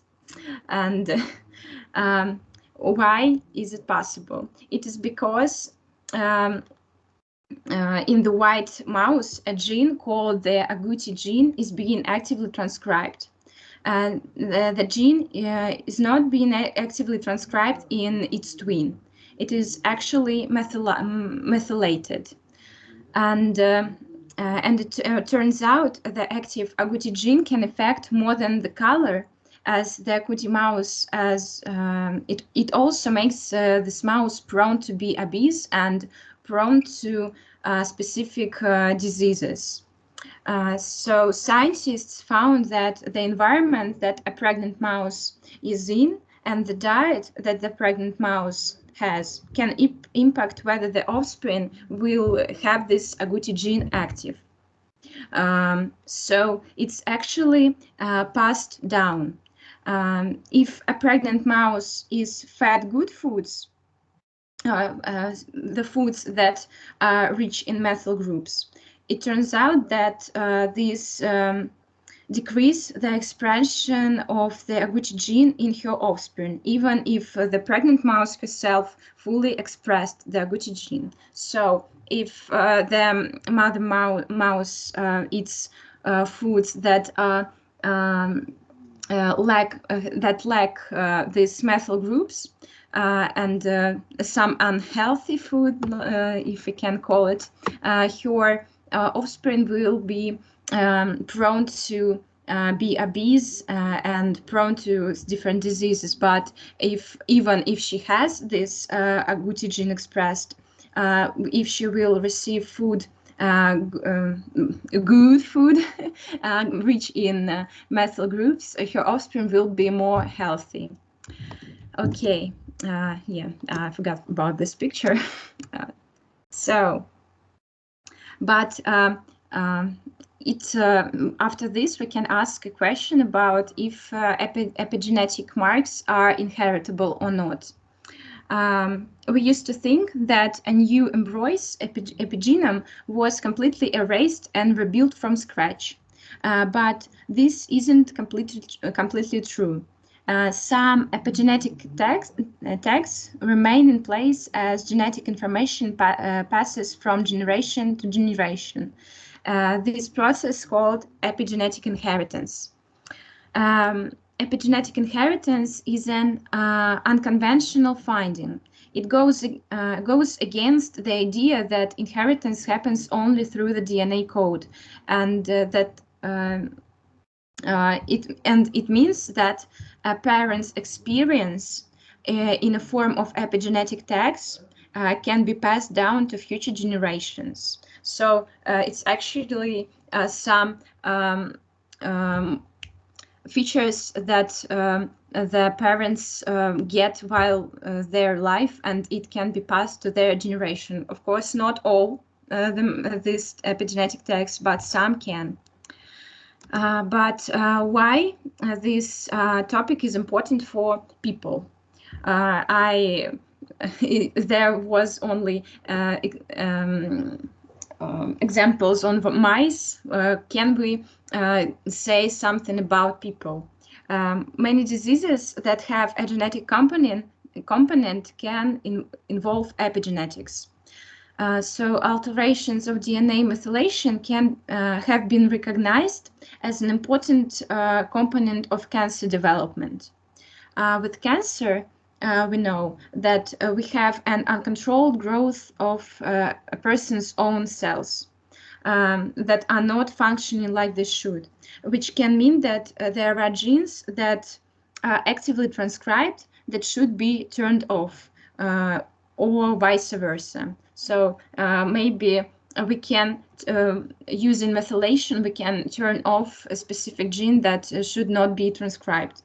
And in the field of epigenetic therapy, researchers are looking for advanced cancer treatment options and treatment for a lot of other medical conditions by targeting those epigenetic marks acting on the genome.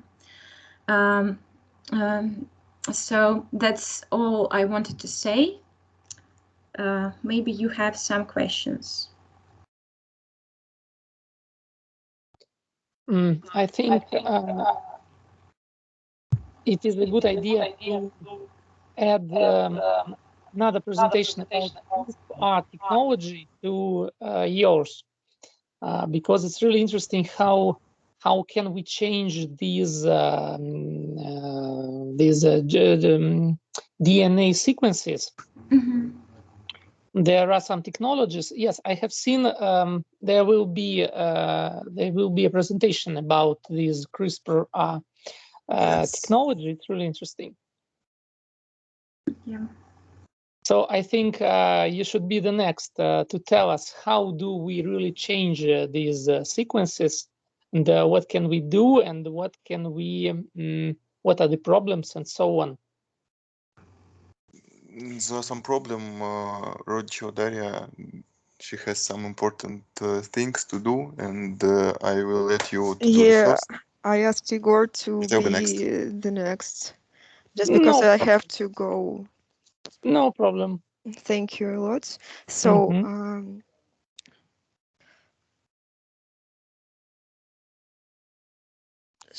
here is my screen. Can you see it?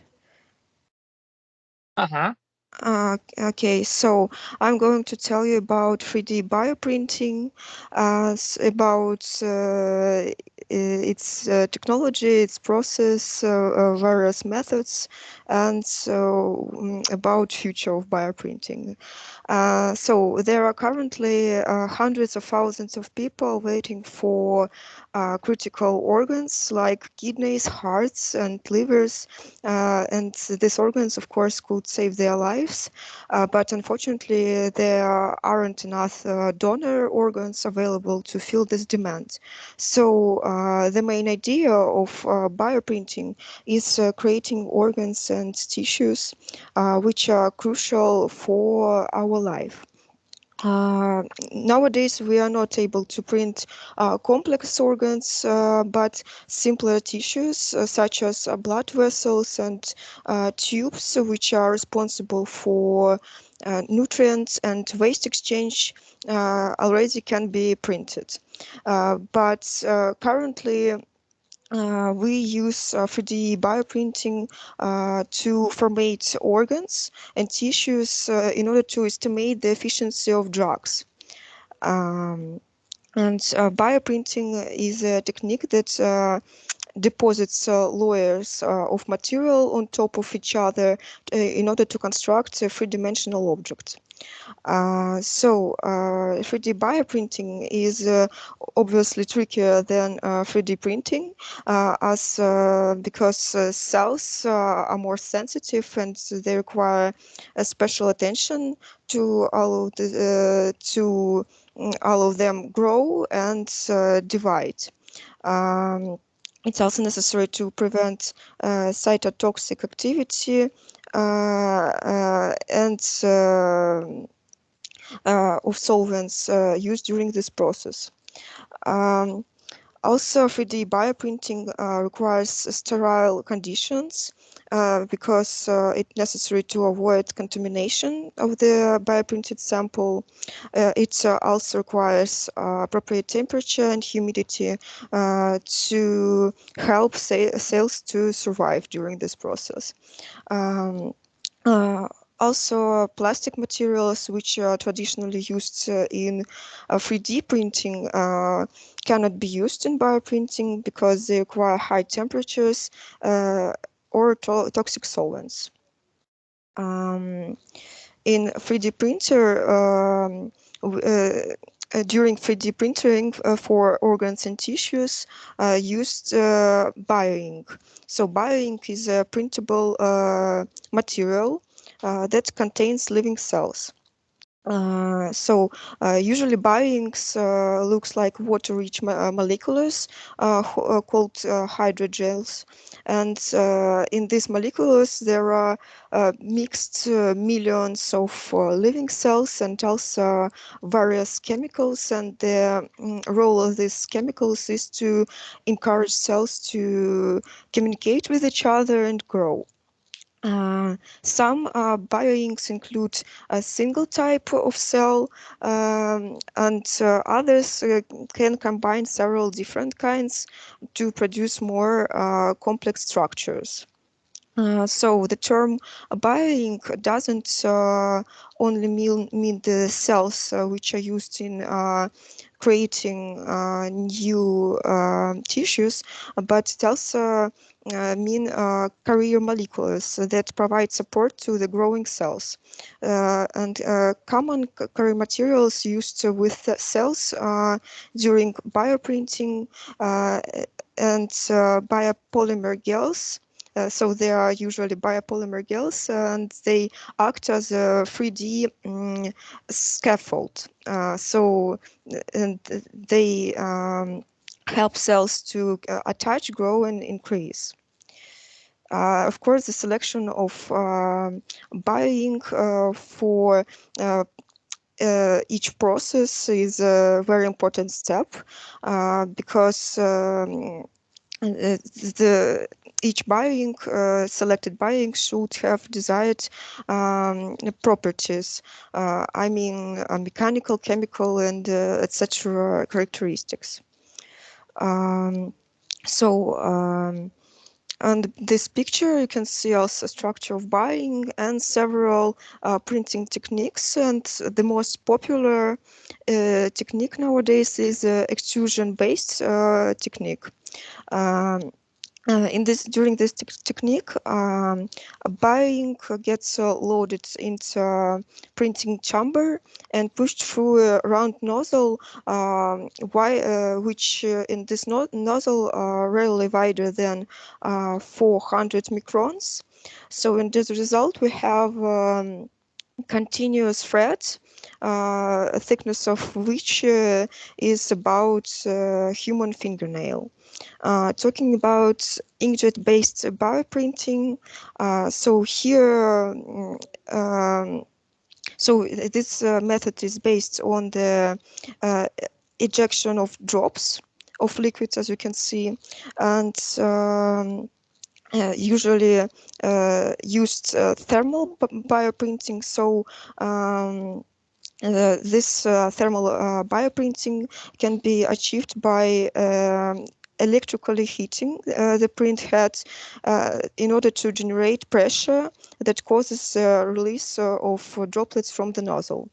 And in laser assisted bioprinting, the laser presents the laser, which we can see on this picture, causes the liquid biomaterial to evaporate, and as a result of it, we reach the receiving substrate in droplet form. The process of 3D bioprinting can be divided in 3 steps: pre-bioprinting stage, bioprinting stage, and post-bioprinting stage. So the first step is pre-bioprinting, and of course the main the main thing that we have to do is to formate a model that is used by the printer, and choose necessary materials for process. Usually during this process, uses such techniques as biopsy, computed tomography, and magnetic resonance imaging are used to create proper 3D models and to create biological model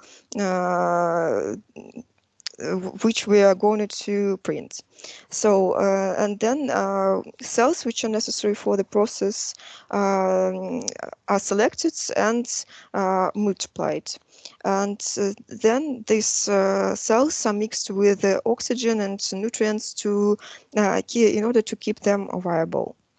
So about the second step, it is printing process itself, where being placed in the printer to form a 3D structure. And the mixture of cells in this buying is then placed onto the printer cartridge, and this printer cartridge places the material in a layer by layer fashion to generate a 3D tissue structure. So this step, of course, is a complex process because it requires the formation of different cell types based on the type of tissues and organs to be formed. So I suppose that I can change the picture and continue to tell you about the process, about the third step.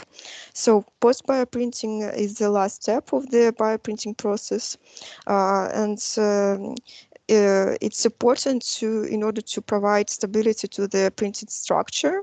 And usually after printing, some bioinks stiff immediately, but others need UV light or additional chemical or physical process to stabilize the structure. These stimulations provide signals to the cells to reorganize and maintain the growth of tissues.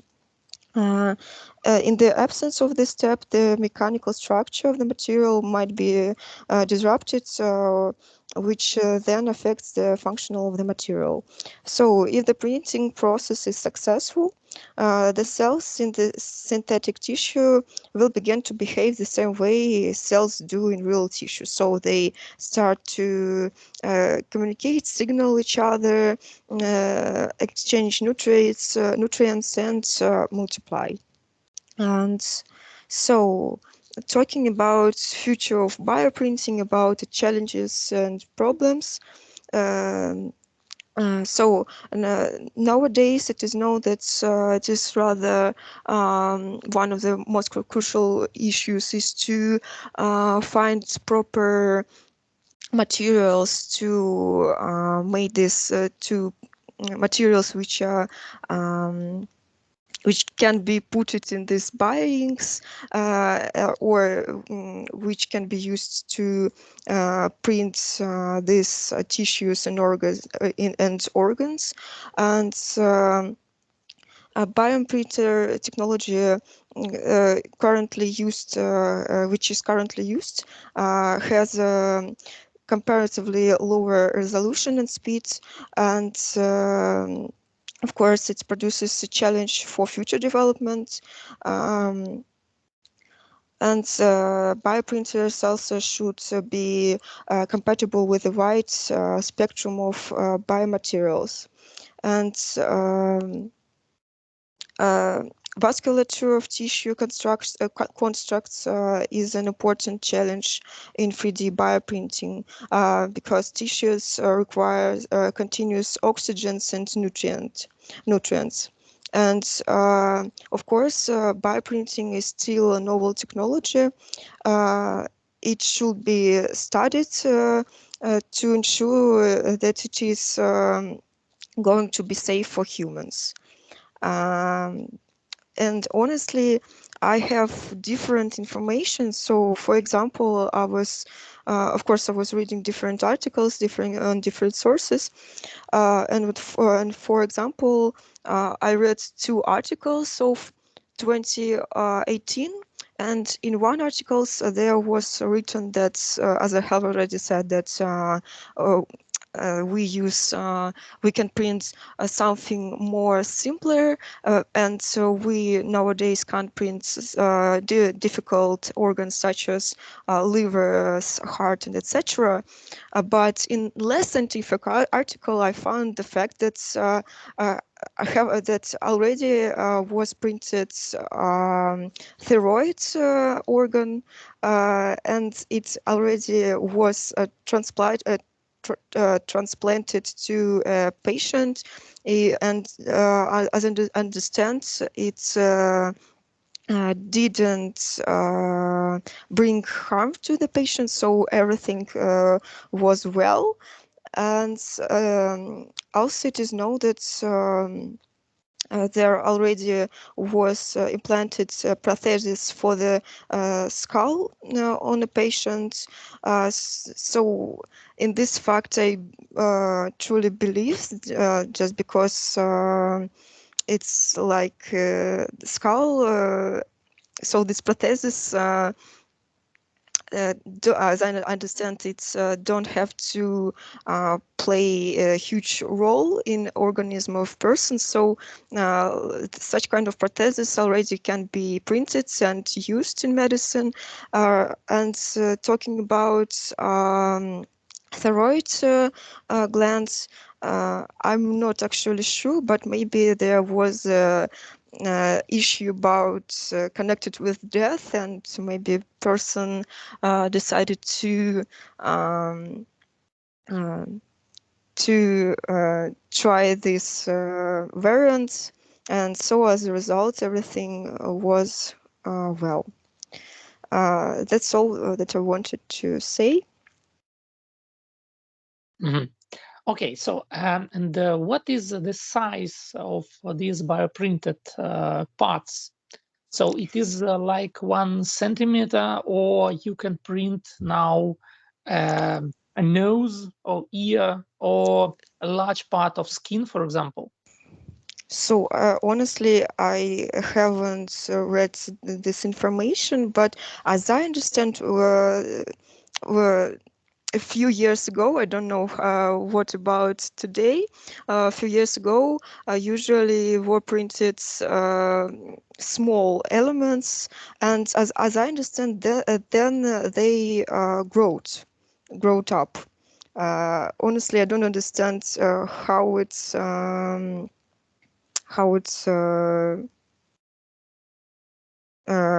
on. But in all the schemes, there was written a step of growing this printed tissues and organs. So maybe I can search about this in internet, about the size of printed organs. I'm asking it because it is interesting. Where are we now? So is it only a technology and we can print a small part of, for example, skin? Or but it was written that we have already used a thyroid gland, so it's not a very small organ. And is the first step before the printing is complicated? Because in the real life, we need to repair, for example, skin quickly. If someone lost part of his skin in accident or maybe in fire and so on, so we need to quickly replace the damaged part of skin. So how long take this period? It depends on the on. I remember that I read something about, not about the skin, but I read that it took half of an hour for, if I'm not making mistake, for a laser to print. I don't remember what.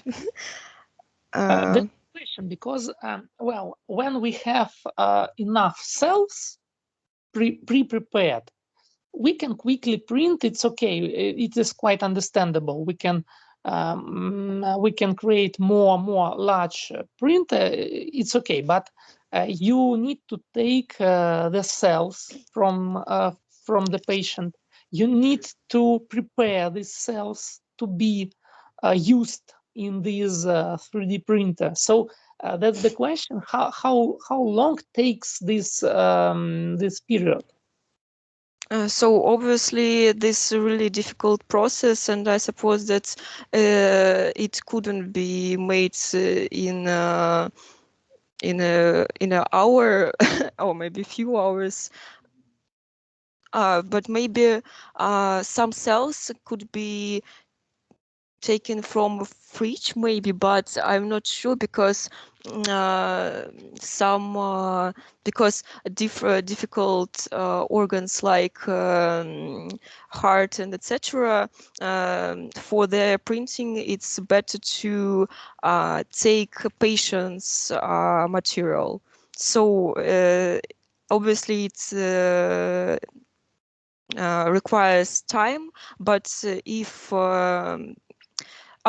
so at the same time, if the problem is about death, I think that maybe another cells could be taken.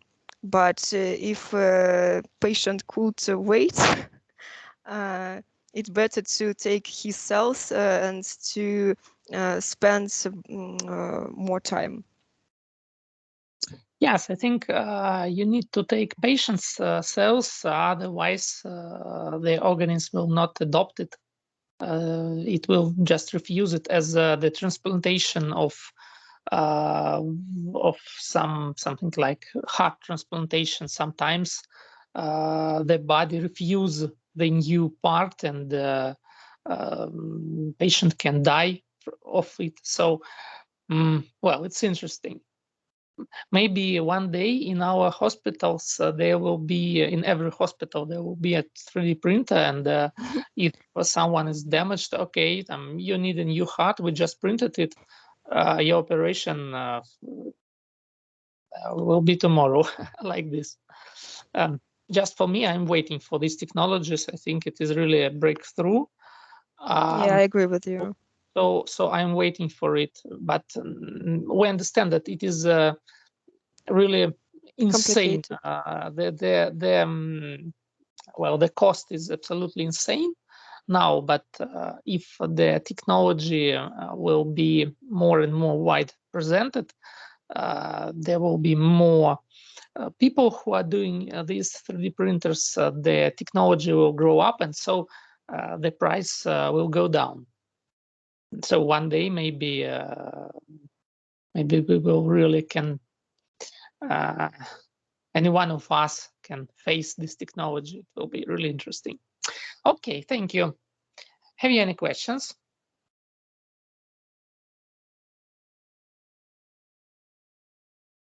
Okay, it seems that not, so thank you. Okay. I think Yegor is the last one, right? Yes, that's right. Let me share the screen. Okay. So the important question. Okay, can you see my drawings? Yeah. Okay, great. Okay. As already mentioned, I will talk about the CRISPR-Cas mechanism, which is a technology at the cutting edge, for which the Nobel Prize in Chemistry was awarded, as I remember, in 2020. What is it, CRISPR? This technology allows us to edit the genome of various living organisms, including humans. But before we start talking about CRISPR itself, we need to talk a little about genetics and microbiology. Okay, so we remember our body usually has 46 chromosomes with 23 pairs.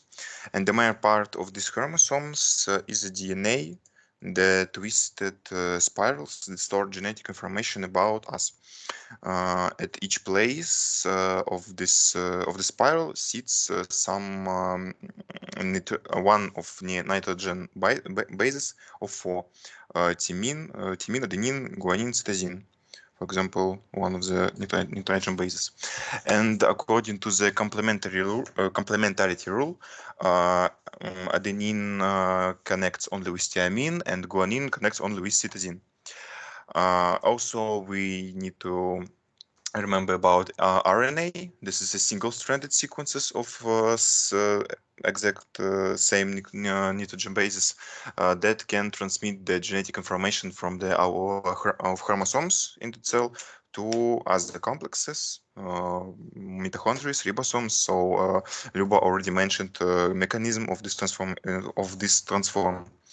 And because of RNA, our body can create some all of our proteins, and the proteins is the main part of our body, and all the processes in our body process because of proteins. So I write the table.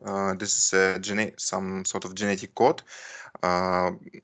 In this table, nitrogens, various nitrogen bases sequences corresponds to which protein this sequence are created. And if we find the right idea, and if we find the method to control the transmitted genetic information, we can control the creating the proteins, and we can change the processes in the body, and we can change the body. So also we need to look on how the cells or bacteria fight the viruses that try to enter the cell and multiply in it at the expenses of its resources, thereby destroying this very cell. So the mechanism of destroying the cell by the virus you can see on the GIF. DNA virus just reproduce in the cell many times, and the cell does not in the cell just explodes. So bacteria have immunity too, as we are, and as we have two types of immunity, adaptive and innate, the bacteria and cells have these types too. Innate immunity not so interested for us. So in this type of immunity, there's some foreign DNA this enters the cell, just cutting on the small small subsequences in the cell, and this and therefore this will not be dangerous for the cell anyway. So and the adaptive principle of immunity is implemented by CRISPR complex. So what is it, the CRISPR complex?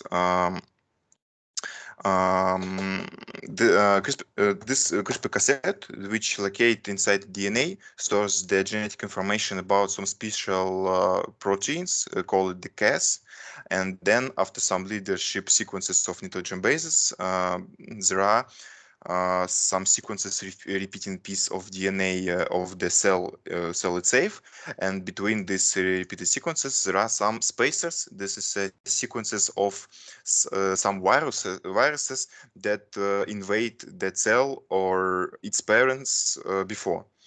So this is genetic information, so information about these viruses just transmitted through the generations. So this cassette, okay, how this works? For example, in the cell invade some new DNA virus. So this CRISPR assembles some complex which contains the two pairs of genetic scissors. This genetic scissors, this is this Cas genes exactly, some sort of Cas of genes. So this need exactly two scissors, and we take some spacer from it and created it to some pattern, RNA pattern. And so we assemble it in one model. And this model we sit on our invading DNA.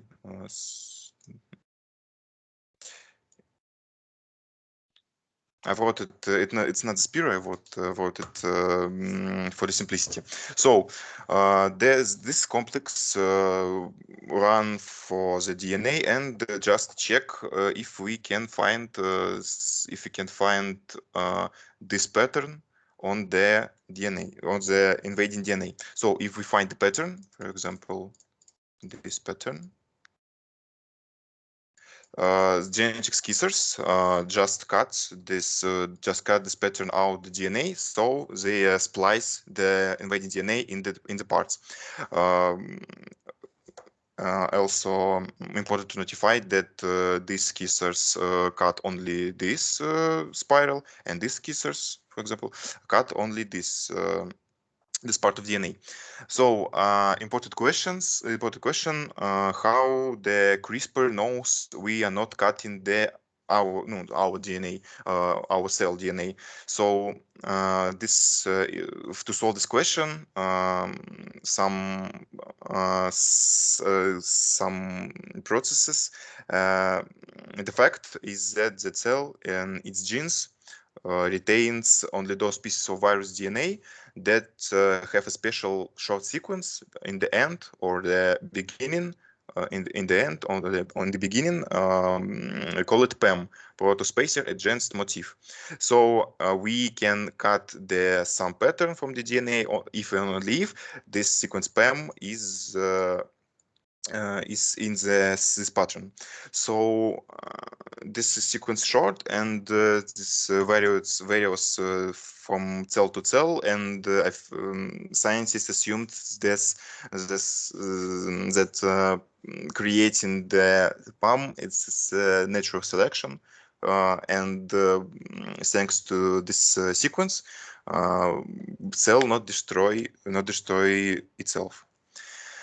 So nature give us the mechanism. So this is the genetic skissers for the cutting, for doing the double-stranded DNA cutting according to the certain template. We can use this and make such a complex artificially and try to transform DNA ourselves. But we need to know that happens to DNA after double-stranded incision. So we have two options: bad, fast and bad, and good but less probable. Bad and fast, this is non-homologous and joining hedge. This is such option. The cell just take the first sequence on its side and just insert on the missing part. This is fast, but there are chance that DNA will be broken anyway, and it will be necessary for the future processes in our body. And the second part, the second option is a homologous recombination. It is a good, it's a good process. We take some DNA donor and just match it with our DNA and insert it on the missing part. So we need exactly homologous recombination, but we want to edit the genome, but not just break it. So for gene replacement method to work, we need to genetic skissers first, second the special pattern that we change, and third the also DNA donor, for which we will change the cut-in pieces. So okay, but CRISPRs, there are several types of subtypes of CRISPR, and we can see on the figure how many is it, and this is not at all, not all the types. Okay, we need to choose which one to synthesize. It much easier. We can see that, for example, in class 2, the main proteins responsible for cutting the DNA. This is only one protein Cas9, Cas12, Cas13, and scientists pick the type 2, the Cas9 CRISPR for the synthesis. I don't know why exactly type 2, not type 5, but we work with it. So we have some plan to recreate this complex. So we take the Cas9 protein, this genetic scissors. We have some pattern. This is named CRISPR RNA, and there are some another RNA sequence named tracker RNA, and this function of this RNA is service, and without this RNA, these things just not work. Scientists don't know yet how this works precisely, but we work with it. So okay, we can edit the genomes. So let's try it. To do this, scientists took the nematode. Okay, it's Caenorhabditis elegans on the figures on the right, and its genomes of this nematode it's completely deciphered. Scientists know exactly what will happen if one of another gene is affected. So scientists process the CRISPR, and they can make the long from the long nematode. The child nematode will be short and sick. And the next example, this is on the Daniel radio fish. Scientists just broke some genes responsible for the heart ontogenesis of this fish, and this is health heart, and this heart is edited with the CRISPR. We have some additional growth on this. Okay, this is the result of their work. So, okay, we can edit the genomes, but there are some problems. One of them is the off-target problem. For example, we want to we have some sequence, we have some DNA sequence we want to edit, and we want to edit it, for example, in this place. But maybe in this sequence exists some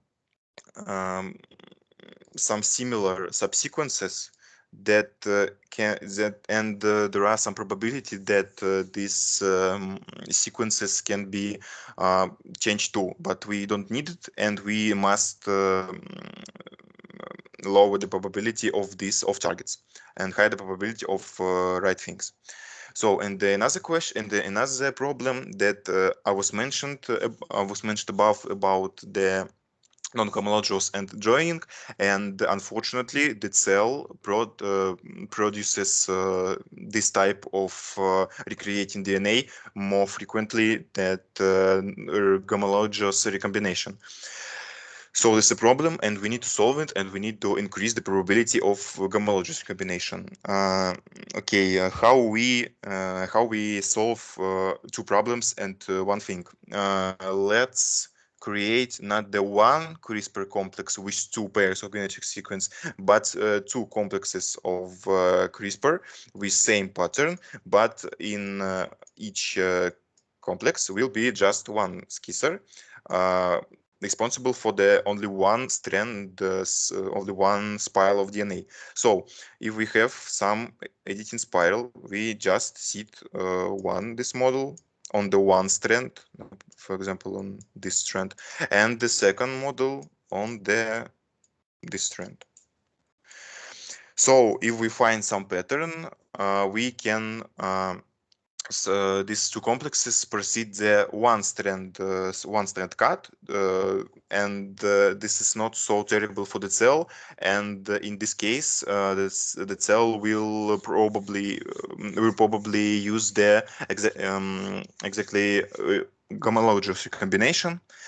And this is solve our second problem. And the first problem, this is just from the probability theory. If we find the if we find the one subsequence and two models say this is our sequence we need to edit, this is more probably that we have one complex that approve this is right subsequence.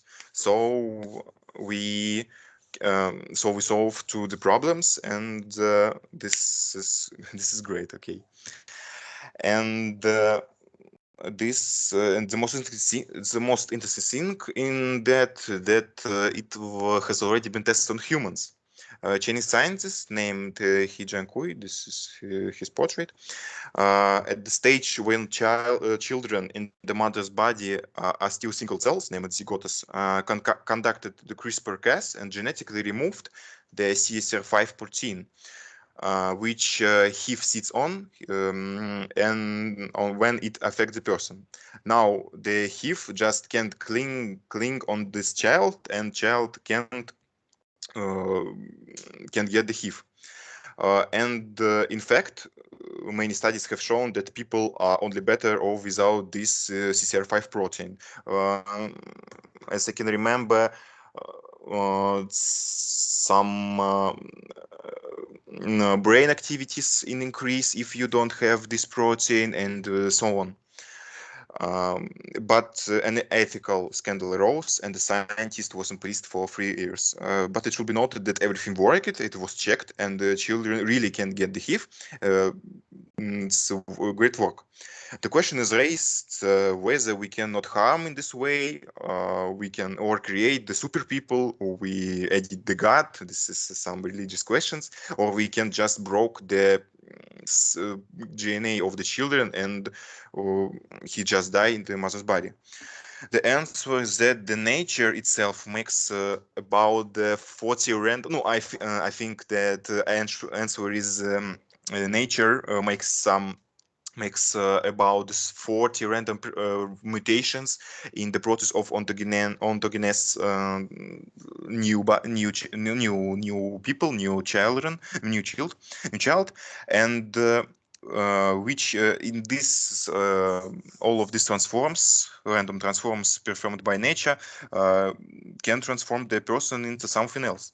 So if we carry out some mutations on our own, then as I think we will not be able to do worse than nature. So in my opinion, this technology needs to be developed, and I think it can save millions of lives. So that's all. Thank you. So you think that it's okay with this technology, and we can influence on our genes, but well, there is a lot of people who not agree, unfortunately. Yeah, of course, but I think it's if the nature do it, we must do it also. I don't think our clericals will agree with you. Yes. It's a dangerous thing to change human DNA, because well, if we remove some disease from DNA, some DNA related disease, it's okay. But what if we're gonna change, for example, the color of the eye of the child using this technology? Is it okay or not? How do you think? There are some questions about it also, but I agree that if mothers want to produce babies from the bottle only because of the right color of eyes, I don't think that it's the right thing. I think it's only for treating genetic disease. Well, but everything is driven by genetics. The height, the color of your eyes, and so on. So some people think that it is a disease if the mom of a child want him to have eyes of some preferred color, so she want to do it, and you will refuse it, right? You will not allow. Yes. No, because there are some list of really diseases that this list of compiled by the doctors, and I think we just need to look at this list and find the disease that we need to carry out. And so we need. Okay, this is I think we must do it according to some list of genetic diseases, not the some wants of the pupils, original pupils. But for an adult, some cosmetic operations are allowed. For example, if you want, okay, a woman have small teeth and she want to make it, for example, 2 size more, it's okay. But when we are speaking about a child, we say no. That's okay. That's a hard question. Maybe everyone should born as a beautiful, high, very attractive person. Yes, I understand. Yeah, I understand the problem with really hard. This It's really hard to very solve. close to racism, because a lot of people want the children to be absolutely the same beautiful. Yes, I understand it. So there is the main problem of these technologies. What are the limits of using? When Yes. we remove HIV, everyone say, okay, it's perfect, it works, it's a real disease, it is DNA disease, we remove it, and okay, so the child will be absolutely immune. And what if some more? I think a lot of people will want to use, if you change one part of DNA, why don't change everything? Yeah. That's the question. Yeah. So I think it is one of the reason of restricting of these technologies now. Maybe the things will change, and some ethics of these operations will be elaborated and accepted by the medical society and all the people, and then okay, there will be some list of possible changes. But who knows if the technology will develop and you will be able to illegally change your DNA. So it's really interesting. Yeah. And I wanted to ask another question. If some criminal wants to change his DNA, is it possible to do it? Maybe yes. Some in the future we can do the illegal operations, and this is a problem too. Maybe he want to get stronger or something, and there can be problem in the future. I think he just want to change it. So if he commit another crime and he will be and the police catch him, he say, oh, it's another person, no ideas. Yeah. Look at my DNA, it is completely different. So it is another problem we have to solve. Well, but still it's very interesting. Okay, have you any more questions? If not, thank you.